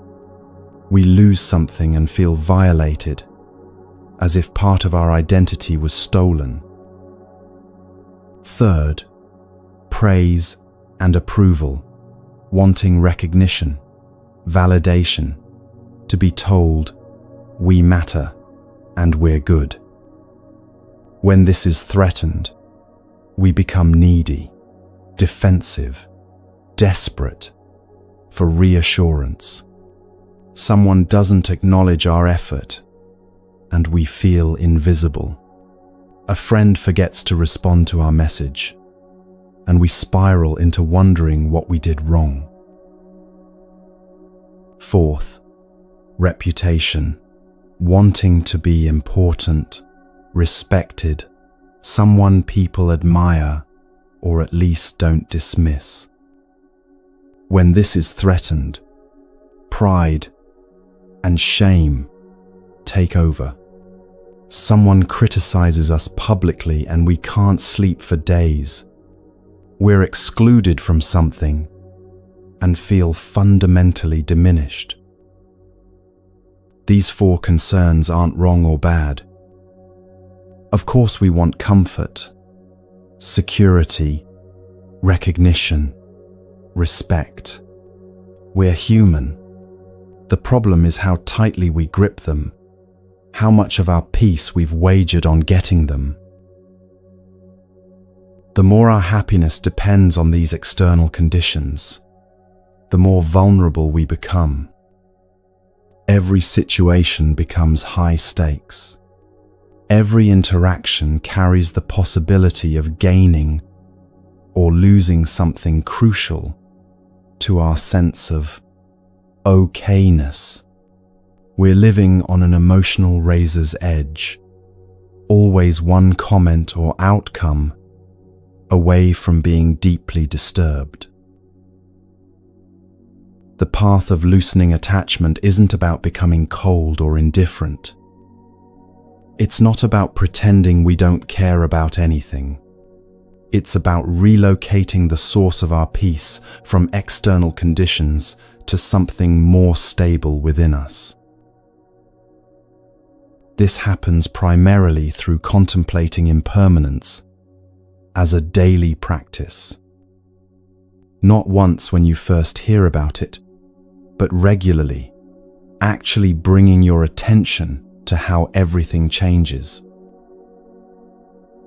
Right now, in this moment, your body is different than it was 5 minutes ago. Cells have died, been replaced, shifted. Your mood is different than it was this morning. The people you know are aging, changing, maybe even changing how they feel about you, without you knowing. Everything you're gripping so tightly, your job, your relationships, your possessions, your reputation, all of it is in flux right now. Nothing is as solid as it seems. Nothing stays the same. This isn't meant to make you anxious. It's meant to help you see clearly, so you stop investing your entire sense of well-being in things that are fundamentally unreliable. When you deeply understand that everything changes, you start to hold things more lightly. Not because you love them less, but because you understand that grasping tighter doesn't actually keep them. The tighter you grip, the more it hurts when things inevitably shift. A person who's made peace with impermanence has a different relationship with the 4 worldly concerns. They still enjoy pleasure when it comes, but they're not devastated when it goes. They appreciate recognition when it's offered, but they don't need it to feel valuable. They work toward goals, but aren't destroyed when outcomes differ from plans. This is freedom, not coldness. The difference is crucial. A cold person has shut down, defended against feeling, built walls to avoid pain. They're not free. They're imprisoned in their own armor, unable to connect deeply with anything. A free person feels everything: joy, disappointment, loss, love, but isn't controlled by those feelings. They can be fully present with pleasure without grasping at it, fully present with pain without being destroyed by it. They're responsive rather than reactive. The practical gift of this path is simple but profound. You stop needing every situation to validate you. Someone doesn't return your call. Disappointing maybe, but not a referendum on your worth. You don't get the recognition you hoped for? That's about circumstances, not about whether you're valuable. Plans fall through. Inconvenient, but not catastrophic to your sense of self. When your peace isn't constantly at stake in every interaction and outcome, you become so much harder to disturb. Not because nothing affects you, but because you're not interpreting everything as proof of whether you're okay or not. This brings us to the second path: expanding love and compassion. If the first path is about loosening your grip on external conditions, the second is about loosening your grip on self-obsession. And these work together beautifully. Here's what the teachings observe. The more genuinely we care about others' well-being, the less obsessed we become with protecting our own narrow interests. And the less self-obsessed we are, the less reactive we become. Think about a time when you were completely absorbed in helping someone. Maybe caring for a sick child, or supporting a friend through a crisis, or focused on a project that would benefit many people. In those moments, weren't you less sensitive to slights, less concerned with whether you were getting proper credit, less reactive to small frustrations? When your attention is genuinely oriented toward others' welfare, there's less mental space for the constant surveillance of, how am I doing? Am I being treated fairly? Did they notice me? Are they thinking well of me? This isn't about becoming a doormat or ignoring your own needs. It's about having enough genuine concern for others that your ego isn't constantly at the center of every situation, interpreting everything as either supporting or threatening your sense of self. The practice is learning to see difficult people as suffering rather than as threats. That person who criticized you harshly, they're probably struggling with their own insecurity. The colleague who took credit for your work, they're likely desperate to prove their worth in ways they don't even understand. The family member who always finds fault, they're usually drowning in their own disappointment and projecting it outward. This doesn't excuse their behavior, but it reframes your relationship to it. Instead of, they're attacking me and I must defend, it becomes, they're suffering and inadvertently splashing their pain onto others. When you see someone as suffering, something natural happens. Compassion arises more easily than defensiveness, not because you're forcing yourself to be nice, but because you're seeing more clearly what's actually happening.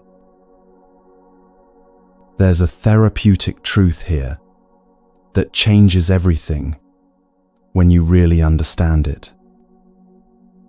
A loving person doesn't feel as threatened by what others think or do. Not because they don't care about anything, but because their sense of okayness isn't completely dependent on external validation. Their heart is large enough to hold both their own experience and others' struggles without collapsing into reactivity. Think of someone you know who has this quality, maybe a grandparent, a teacher, a friend. Someone who seems genuinely kind, but also somehow unshakable. They're not cold or distant, but they also don't get pulled into drama easily. They can be criticized without becoming defensive, can witness suffering without being overwhelmed, can be present with difficulty without making it all about them. That's what this path cultivates. Not by forcing yourself to care about others when you don't, but by gradually shifting your perspective from, how does this affect me, to, what's actually happening here for everyone involved. The practice is simple but requires genuine intention. When someone does something that typically triggers you, pause before reacting. Take one breath and ask yourself, what might be driving their behavior? Not to excuse it, not to make yourself accept mistreatment, but to see more clearly what's actually happening. Are they in pain? Are they afraid? Are they trying to meet some need in the only way they know how, however clumsily? Are they simply exhausted, overwhelmed, doing their confused best in a difficult situation? When you can hold this larger view, your own reactivity naturally diminishes. Not because you forced yourself to be patient, but because you're seeing a fuller picture than just, they did something I don't like. This path also has a beautiful side effect. As you practice seeing others with more compassion, you naturally begin extending that same compassion to yourself. You recognize that you too are sometimes clumsy, sometimes reactive, sometimes causing harm while trying to meet legitimate needs. And instead of harsh self-judgment, there's understanding. The two paths work together like two wings of a bird. Loosening attachment helps you stop being so vulnerable to external conditions. Expanding love helps you stop being so obsessed with protecting a fragile sense of self.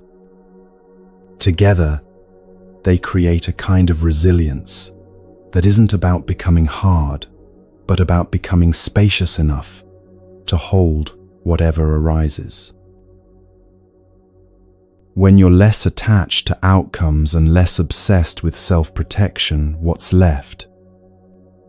Presence, clarity, the ability to respond to what's actually needed, rather than just react from old patterns.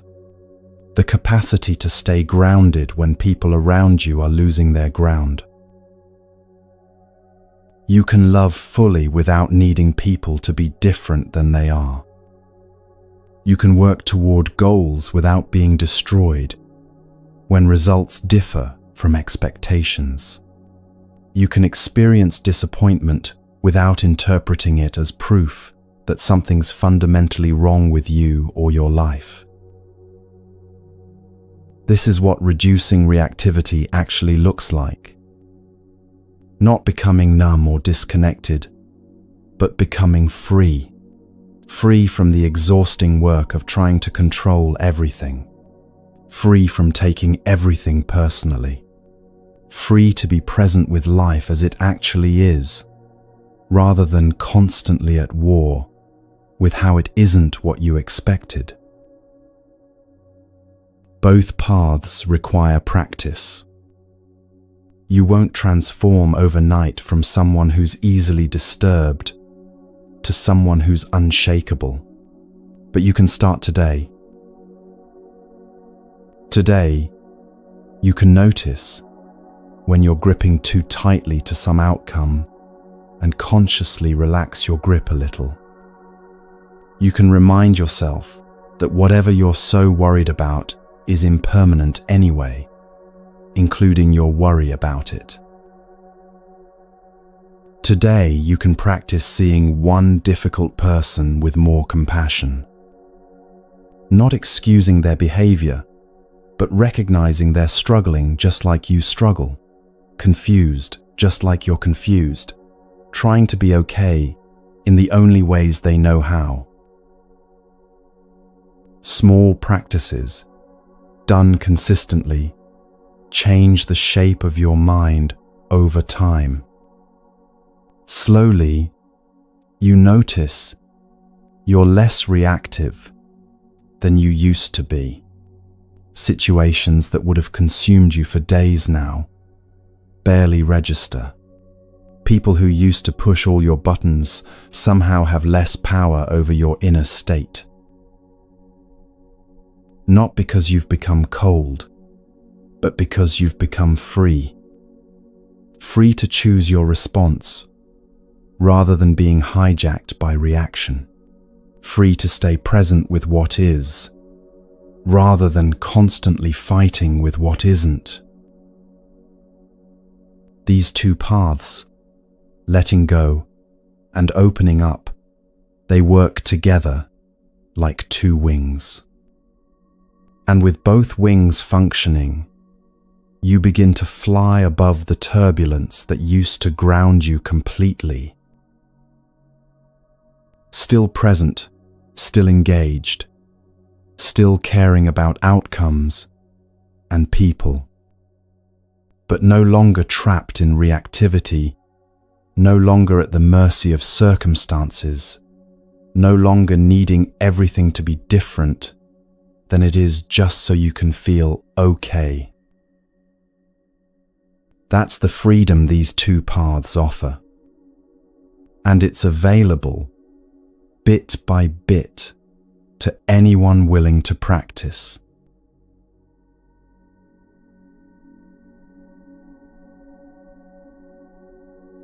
There's a problem at the root of so much of our reactivity, our defensiveness, our need for external validation. It's how we measure our worth. Most of us base our sense of value on where we stand relative to others. We're always comparing, always measuring ourselves against invisible standards, always trying to figure out if we're above or below some imagined line that separates the worthy from the unworthy. Think of it like a ladder. We imagine ourselves standing on a particular rung. Maybe we're higher than some people. We have more education, more money, more followers, more talent at something specific. Maybe we're lower than others. They're more attractive, more accomplished, more naturally gifted. And our entire sense of okayness depends on which rung we occupy. This creates constant anxiety, because if your worth is tied to your position on the ladder, you're always vulnerable. Someone could climb past you, you could slip down a rung, the ladder itself could shift, and suddenly your rung doesn't mean what it used to mean. So we become defensive. We can't tolerate criticism because it threatens our position. We can't celebrate others' success because it feels like they're climbing past us. We can't admit mistakes because that would mean we belong on a lower rung. We're trapped in exhausting vigilance, constantly monitoring where we stand. The Buddhist teachings offer something radically different.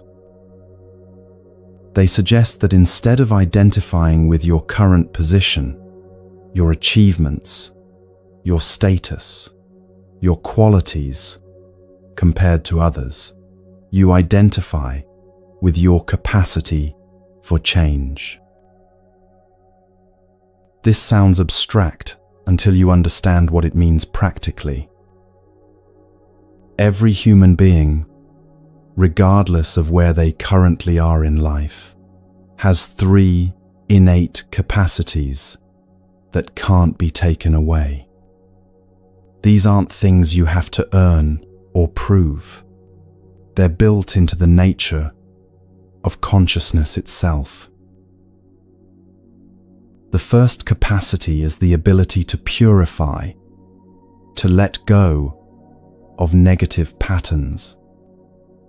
Everyone can reduce harmful habits. Everyone can weaken reactive tendencies.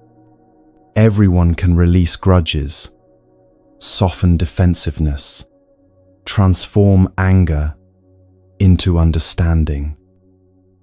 It doesn't matter where you start. You have this capacity. The second capacity is the ability to cultivate virtue and wisdom. Everyone can become more generous, more patient, more kind. Everyone can develop deeper understanding of how things work. Everyone can strengthen the qualities that make life better for themselves and others.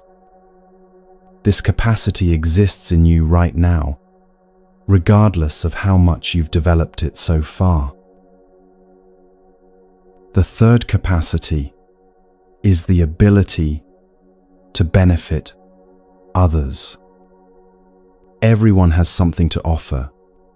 Everyone can make someone's day a little easier, a little brighter, a little less painful. It doesn't have to be grand or recognized. A kind word, honest attention, holding space for someone's struggle. These matter, and everyone can do them.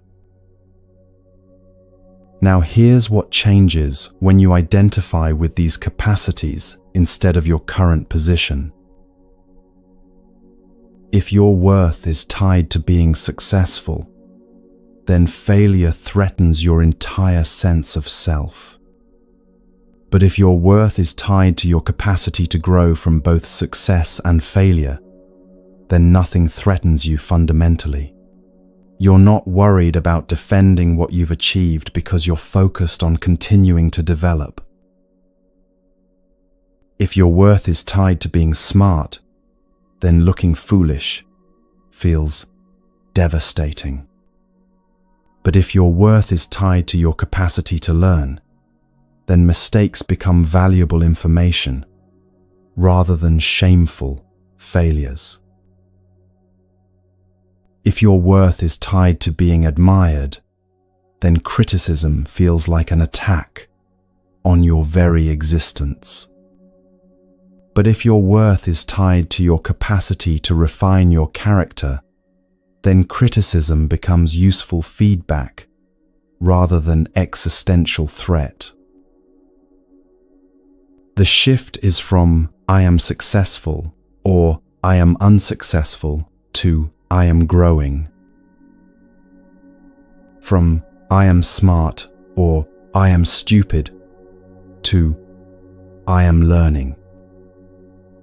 From "I am good" or "I am bad" to "I am developing." This isn't just playing with words. It's a fundamental reorientation of how you relate to yourself and your life. When you identify with a position, you're always looking backward, defending what you've already achieved, terrified of losing it. You're brittle, easily threatened, needing constant reassurance that you still occupy the rung you think you deserve. When you identify with capacity for change, you're looking forward. You're interested in where you're going, not just where you are. You're flexible rather than brittle, curious rather than defensive. You can acknowledge limitations without shame because limitations are just your current starting point, not your permanent identity. There's a therapeutic insight here that changes everything when you really feel it. When you identify with direction rather than position, time becomes your ally instead of your enemy.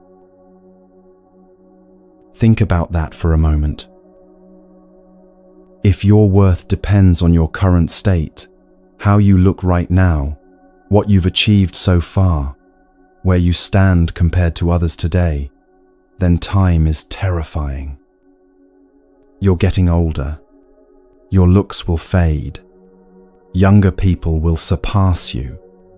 What you've accomplished will become less impressive as standards change. Time is eating away at everything you're using to prove your worth. But if your worth is based on your capacity to grow, then time is your friend. Every day is an opportunity to develop further. Every challenge is a chance to strengthen your capacity. Every year adds depth and understanding that wasn't possible when you were younger. You'll know you've made this shift when you notice a feeling inside that's hard to describe but unmistakable. It's a sense that time is on your side, that whatever comes, success or failure, praise or criticism, gain or loss, you'll grow from it. Not in a naive, everything happens for a reason way, but in a grounded confidence that you have the capacity to work with whatever arises and become stronger, wiser, more capable through the engagement. This doesn't mean you stop caring about outcomes. You still work toward goals, still hope for good results, still feel disappointed when things don't go as planned. But your fundamental okayness doesn't depend on any particular outcome.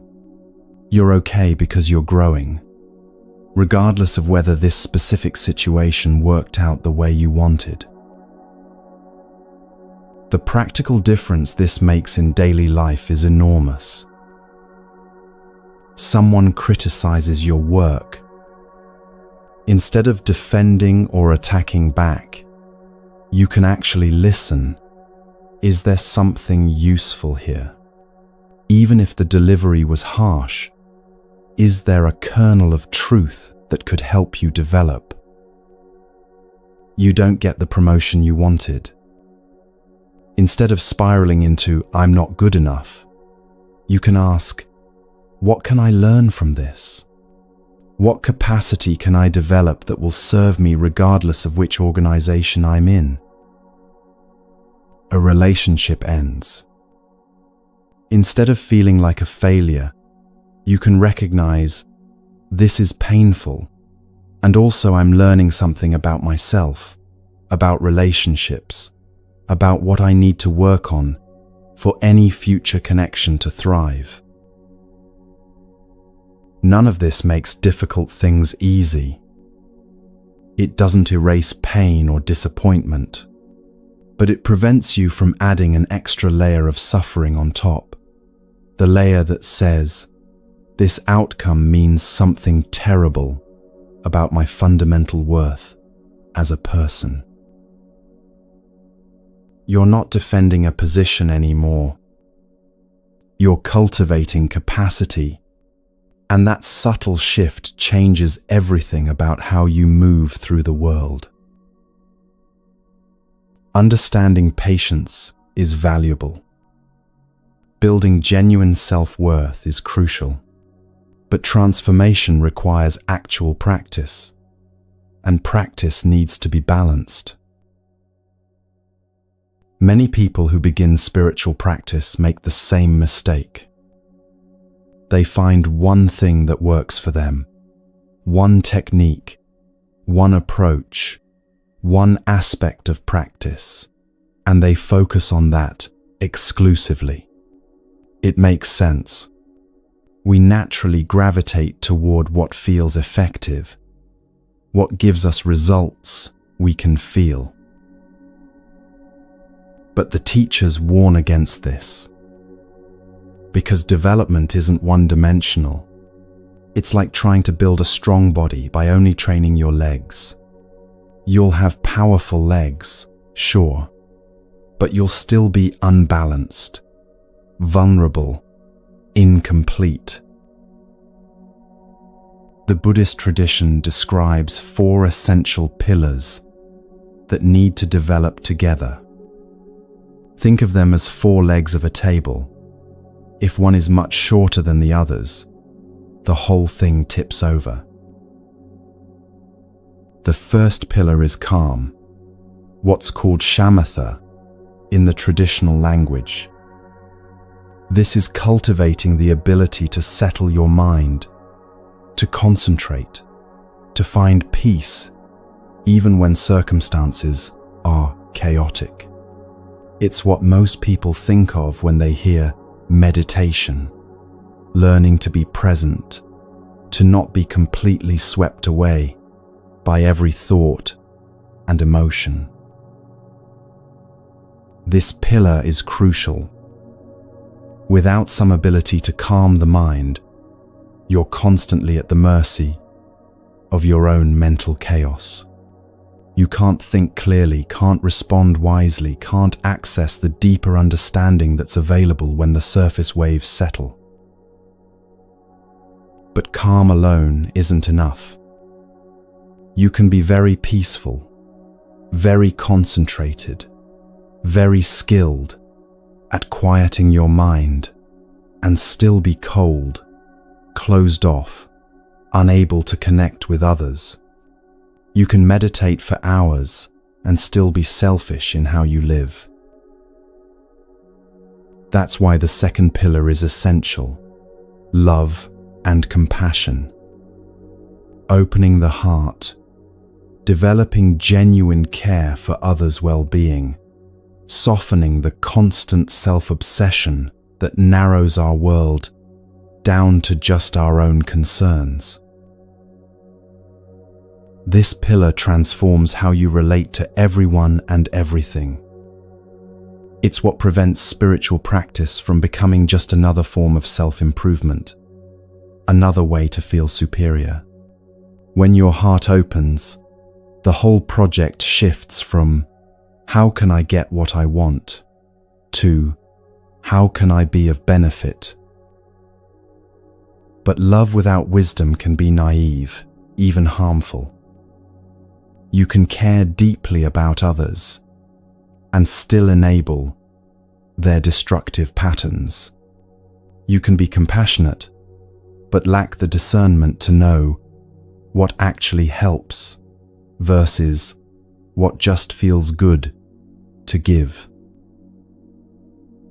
So the third pillar is wisdom, called vipassana or insight.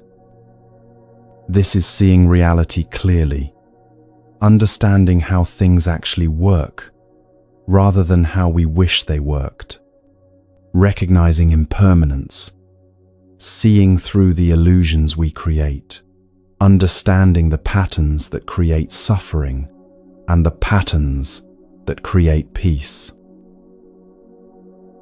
Wisdom without calm is just intellectual understanding that doesn't penetrate deep enough to change you.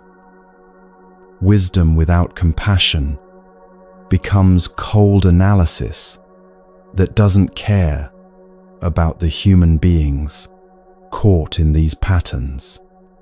But wisdom, combined with the other pillars, illuminates everything.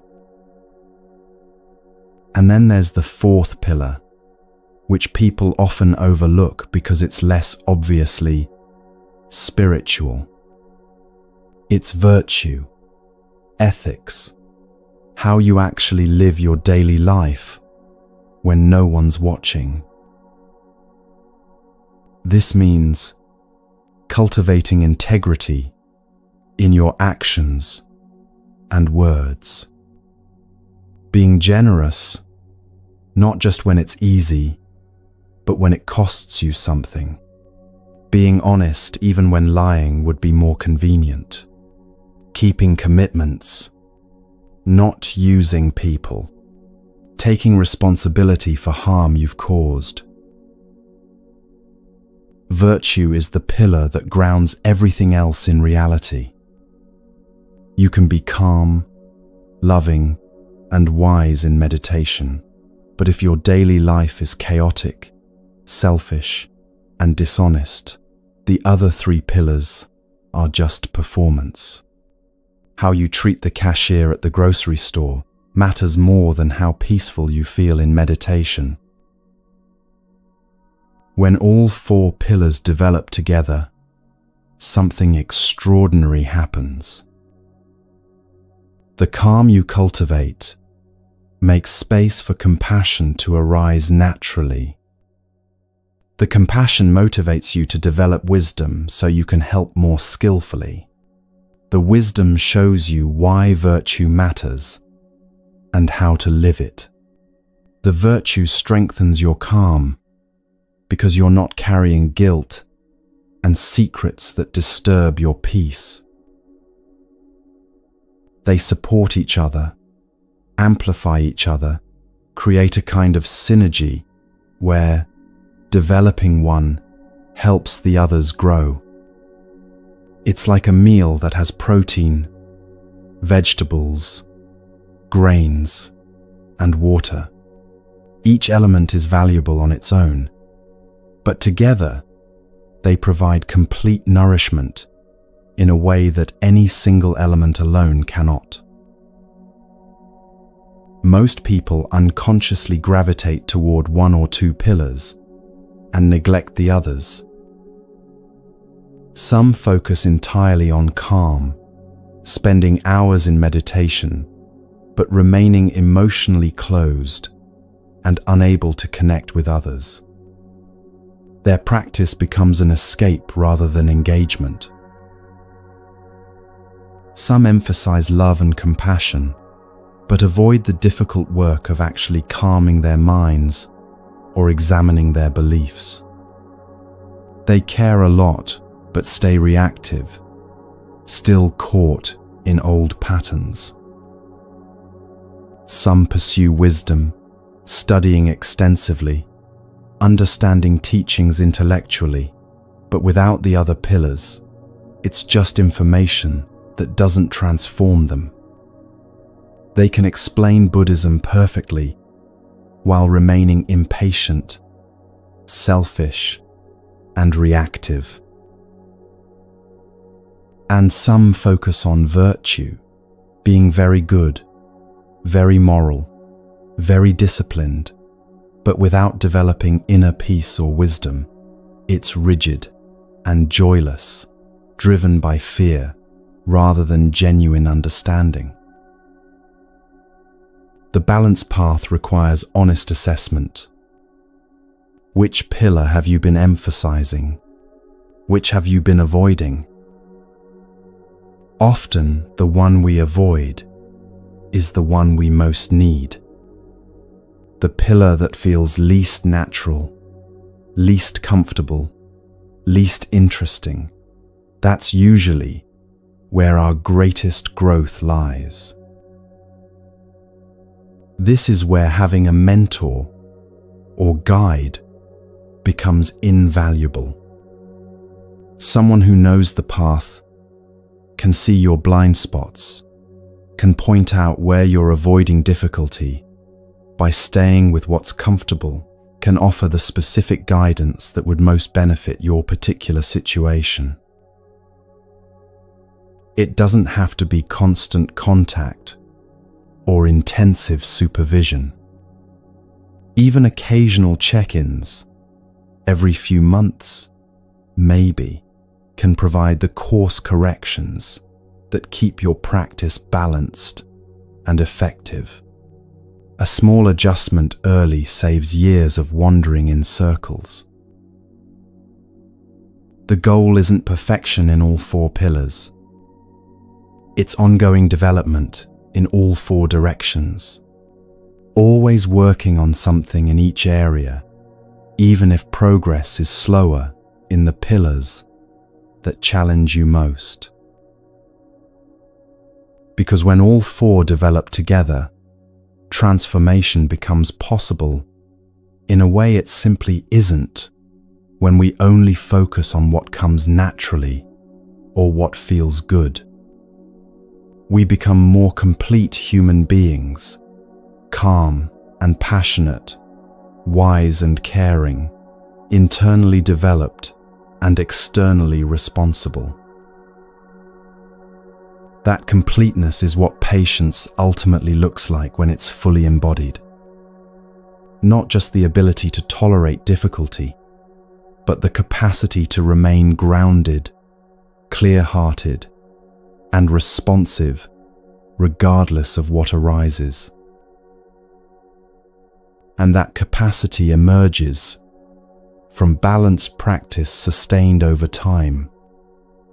not from any single technique or insight, but from the patient cultivation of all four pillars, working together to transform who we are.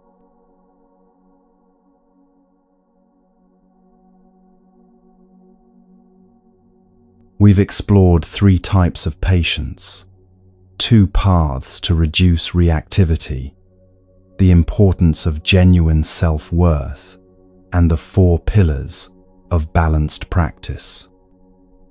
We've covered a lot of ground, but there's a danger in all this understanding.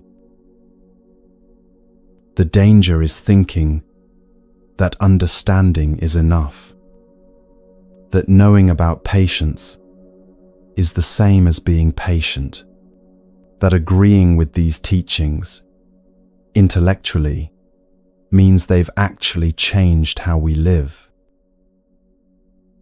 There's always a gap between understanding and embodying, between knowing what we should do and actually doing it when it's difficult, between the wisdom we admire in teachings and the reactivity we display in daily life. So, let's talk about where this all actually becomes real. And it begins in a place most people overlook. It begins with yourself. Here's a truth that might be uncomfortable to hear. You cannot offer others what you haven't given yourself. If you're harsh with yourself, constantly criticizing, judging, finding yourself lacking, that harshness will leak out onto others, no matter how much you try to be kind. If you can't forgive yourself, you'll carry resentment toward others, even when you think you've let things go. If you have no patience with your own confusion and mistakes, you'll have little genuine patience with anyone else's. This isn't a moral judgment.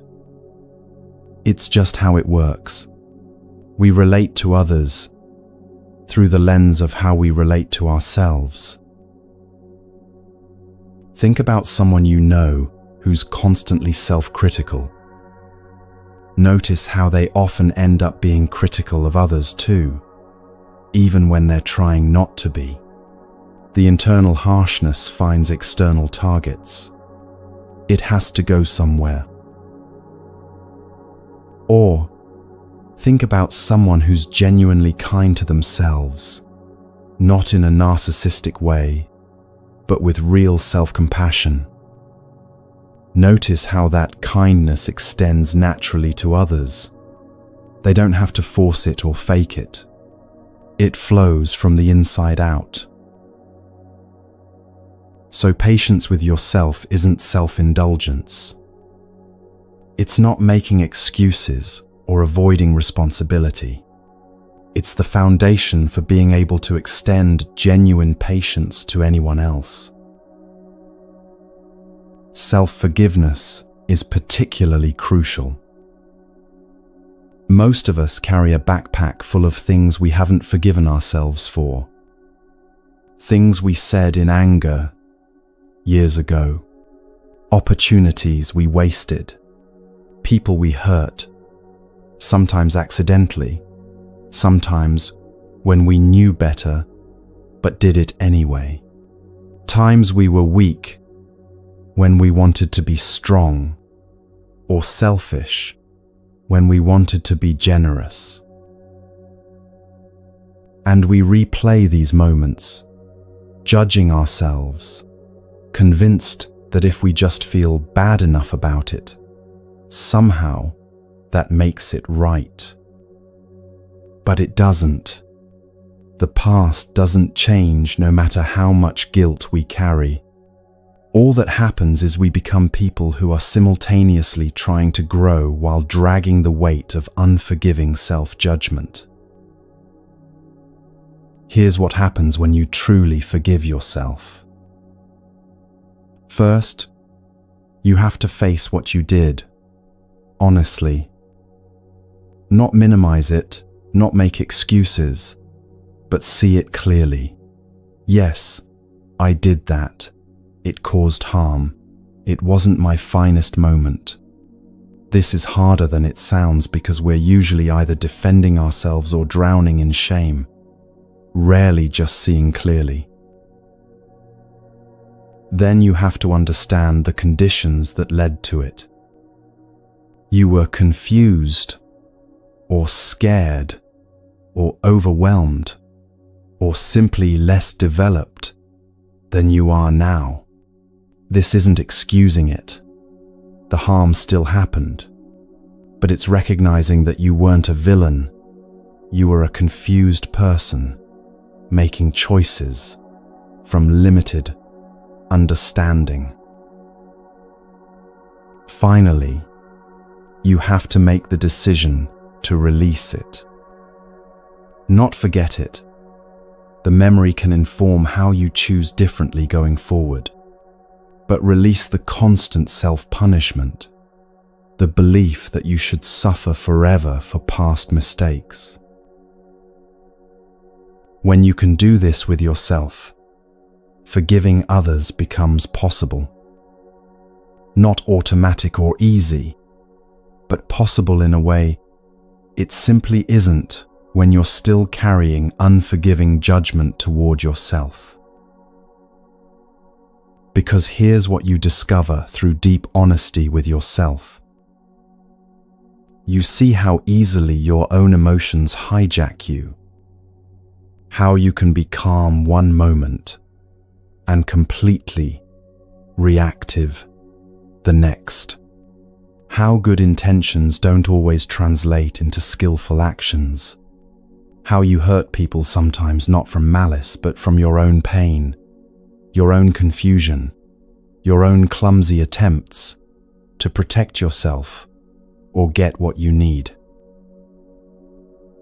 And when you truly see this in yourself, not as something to be ashamed of, but as simple truth about being human, you start seeing others with the same compassion. That person who snapped at you, they're probably in the middle of their own emotional storm, just like you've been countless times. That friend who let you down, they're probably overwhelmed and confused about their own priorities, just like you've been. That colleague who took credit for your work, they're probably desperate to prove their worth in ways they don't fully understand, just like you've been desperate in your own ways. This doesn't make their behavior acceptable. It doesn't mean you don't set boundaries or address harm, but it means you stop taking it quite so personally. Stop interpreting it as evidence of their essential badness or your essential unworthiness. They're clumsy, just like you're clumsy. They're confused, just like you're confused. They're trying to be okay in a world that's often overwhelming, just like you are. The practice of patience with yourself is simple, but requires honest attention. Notice when you're being harsh with yourself. That voice in your head that says you're stupid, or a failure, or you should have known better, or you're not as good as other people. Just notice it. Don't fight with it or judge yourself for judging yourself, which just creates another layer. Just notice. Then, consciously soften. Not by lying to yourself about what happened, but by speaking to yourself the way you'd speak to someone you love who made a mistake. Yes, that was difficult. And also, you're learning. And also, you don't have to be perfect to be valuable. And also, tomorrow, you can try again. This softening isn't weakness. It's actually what allows you to see your mistakes clearly enough to learn from them. When you're drowning in harsh self-judgment, you can't think clearly. You're just defending or collapsing, neither of which leads to growth. But when you can hold your mistakes with some kindness, some understanding, you can actually examine them without being destroyed by them. You can ask, what was I trying to do? What got in the way? What might work better next time?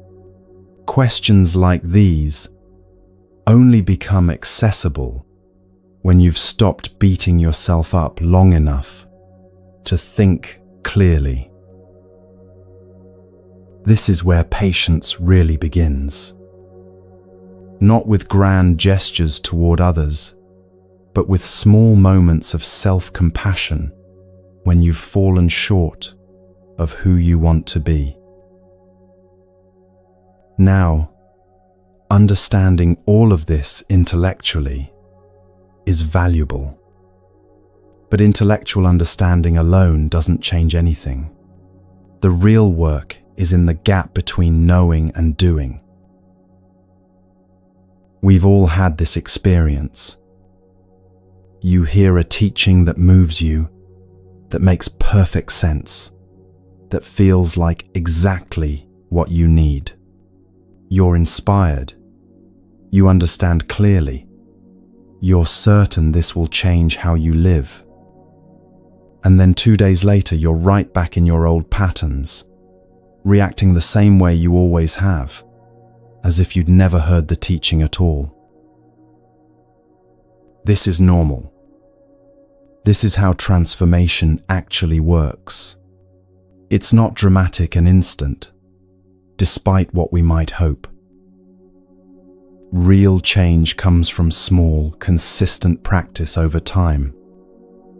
Not from understanding everything perfectly, not from dramatic one-time breakthroughs, but from choosing slightly differently today than you chose yesterday, and choosing slightly differently again tomorrow. Think of it like this. If you want to get physically stronger, you don't do one massive workout and expect to be transformed. You do consistent, moderate workouts over months. Each one makes a tiny difference you can't really see. But over time, those tiny differences compound into real strength. Spiritual practice works the same way. Each time you pause before reacting when you'd normally snap, that's a tiny increment of change. Each time you notice you're being harsh with yourself and consciously soften, that's a tiny increment. Each time you see someone's behavior as suffering rather than as attack, that's a tiny increment.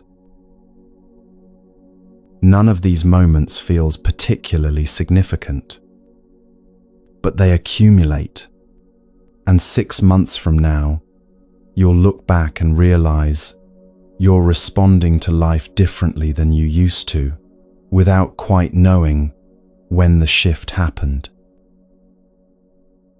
Here's something else that's important to understand. Spiritual growth isn't linear. You're going to have good weeks where everything clicks, where you're patient and clear and responding wisely. And then you're going to have terrible days where you completely lose it, where every bit of practice seems to evaporate, where you're as reactive as you ever were. This doesn't mean you've failed. It doesn't mean the practice isn't working. It means you're human, and human development involves setbacks, regressions, difficult periods where old patterns resurface. The practice isn't about perfection. It's about direction. Are you generally moving toward more patience, even if there are days of impatience? Are you generally developing more compassion, even if there are moments of harshness? Are you generally becoming freer, even if you sometimes feel stuck? That's all that matters, the overall direction, not whether every single day is perfect. So here's a practical invitation.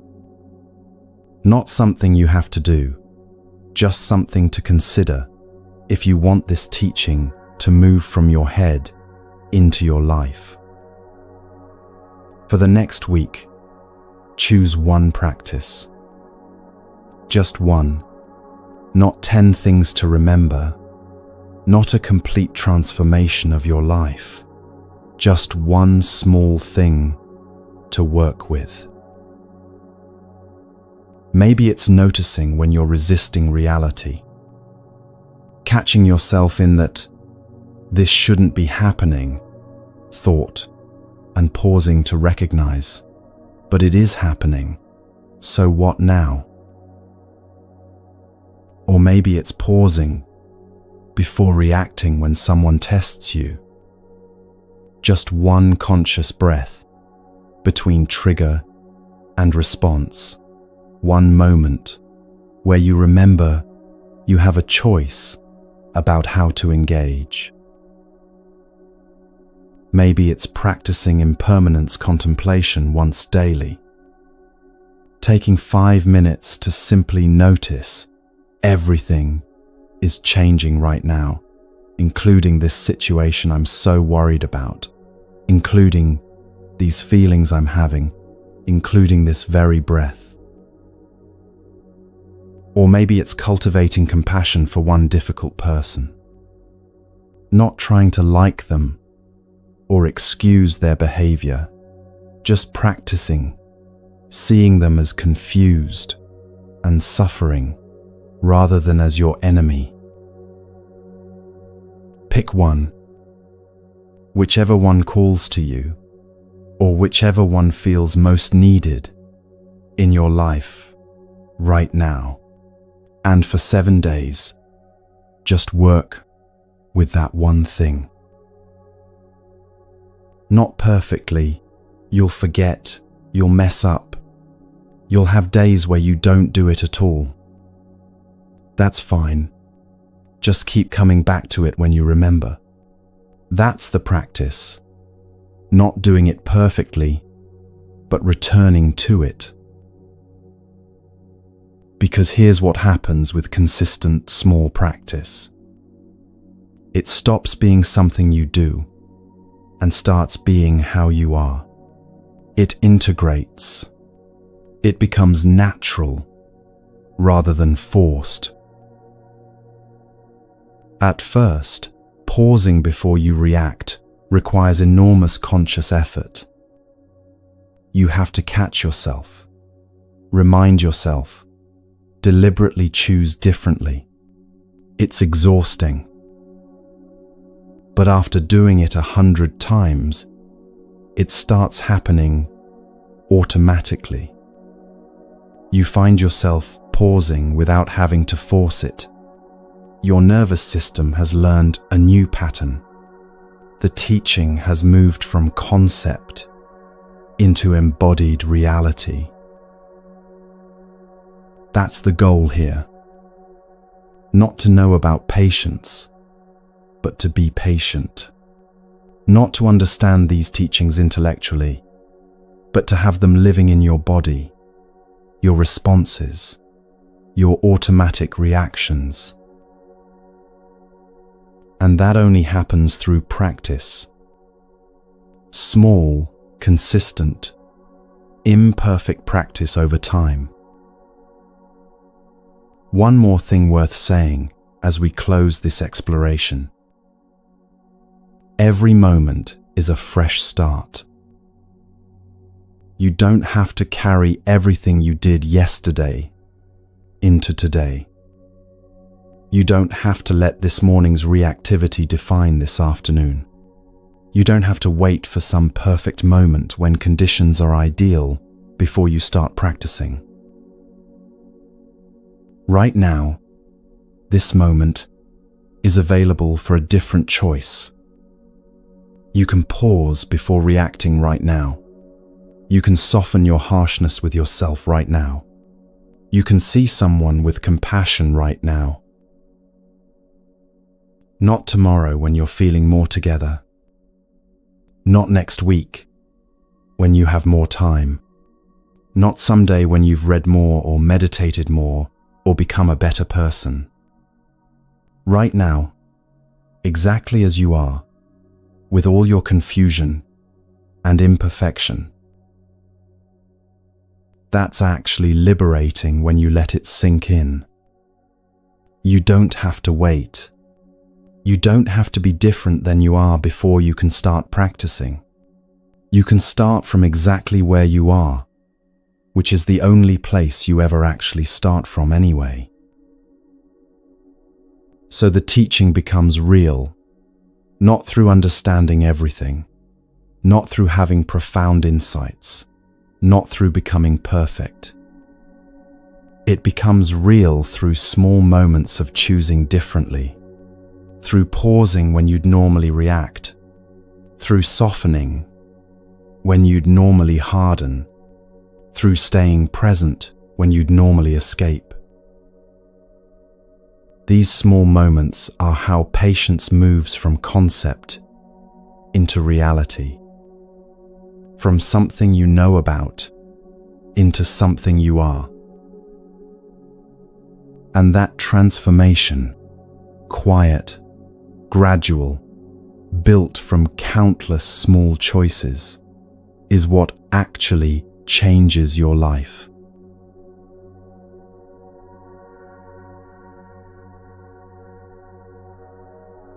We've traveled far together through these teachings on patience. And what have we discovered? That patience isn't passive acceptance of harm or defeat. It's wise recognition of what actually is, clear-eyed and grounded, able to respond skillfully rather than react blindly. That the people who test you most are offering something rare, a chance to develop patience that can't be cultivated any other way. They're not obstacles to your peace, but invitations to discover a peace that doesn't depend on everyone behaving perfectly. That the boring phases of spiritual practice, the desert stretches, where nothing seems to happen, these hide the deepest transformations. Most people quit right before the breakthrough because they can't tolerate the stillness before the shift. That your worth isn't in your current position on any ladder, but in your innate capacity to grow, to purify what needs releasing, to cultivate what needs strengthening. When you identify with this capacity rather than your circumstances, time becomes your ally. And that everything changes, always, including this very moment of struggle you might be carrying. Nothing stays fixed. Nothing is permanent. Nothing is quite as solid as it seems. Let's take 3 breaths together now. Just breathing, just here, just this. This teaching is here whenever you need it, as many times as you need to return. And wherever you are in the world right now, in whatever circumstances, may you find the peace you're seeking. Thank you for spending this time here. May you stay calm when life tests you.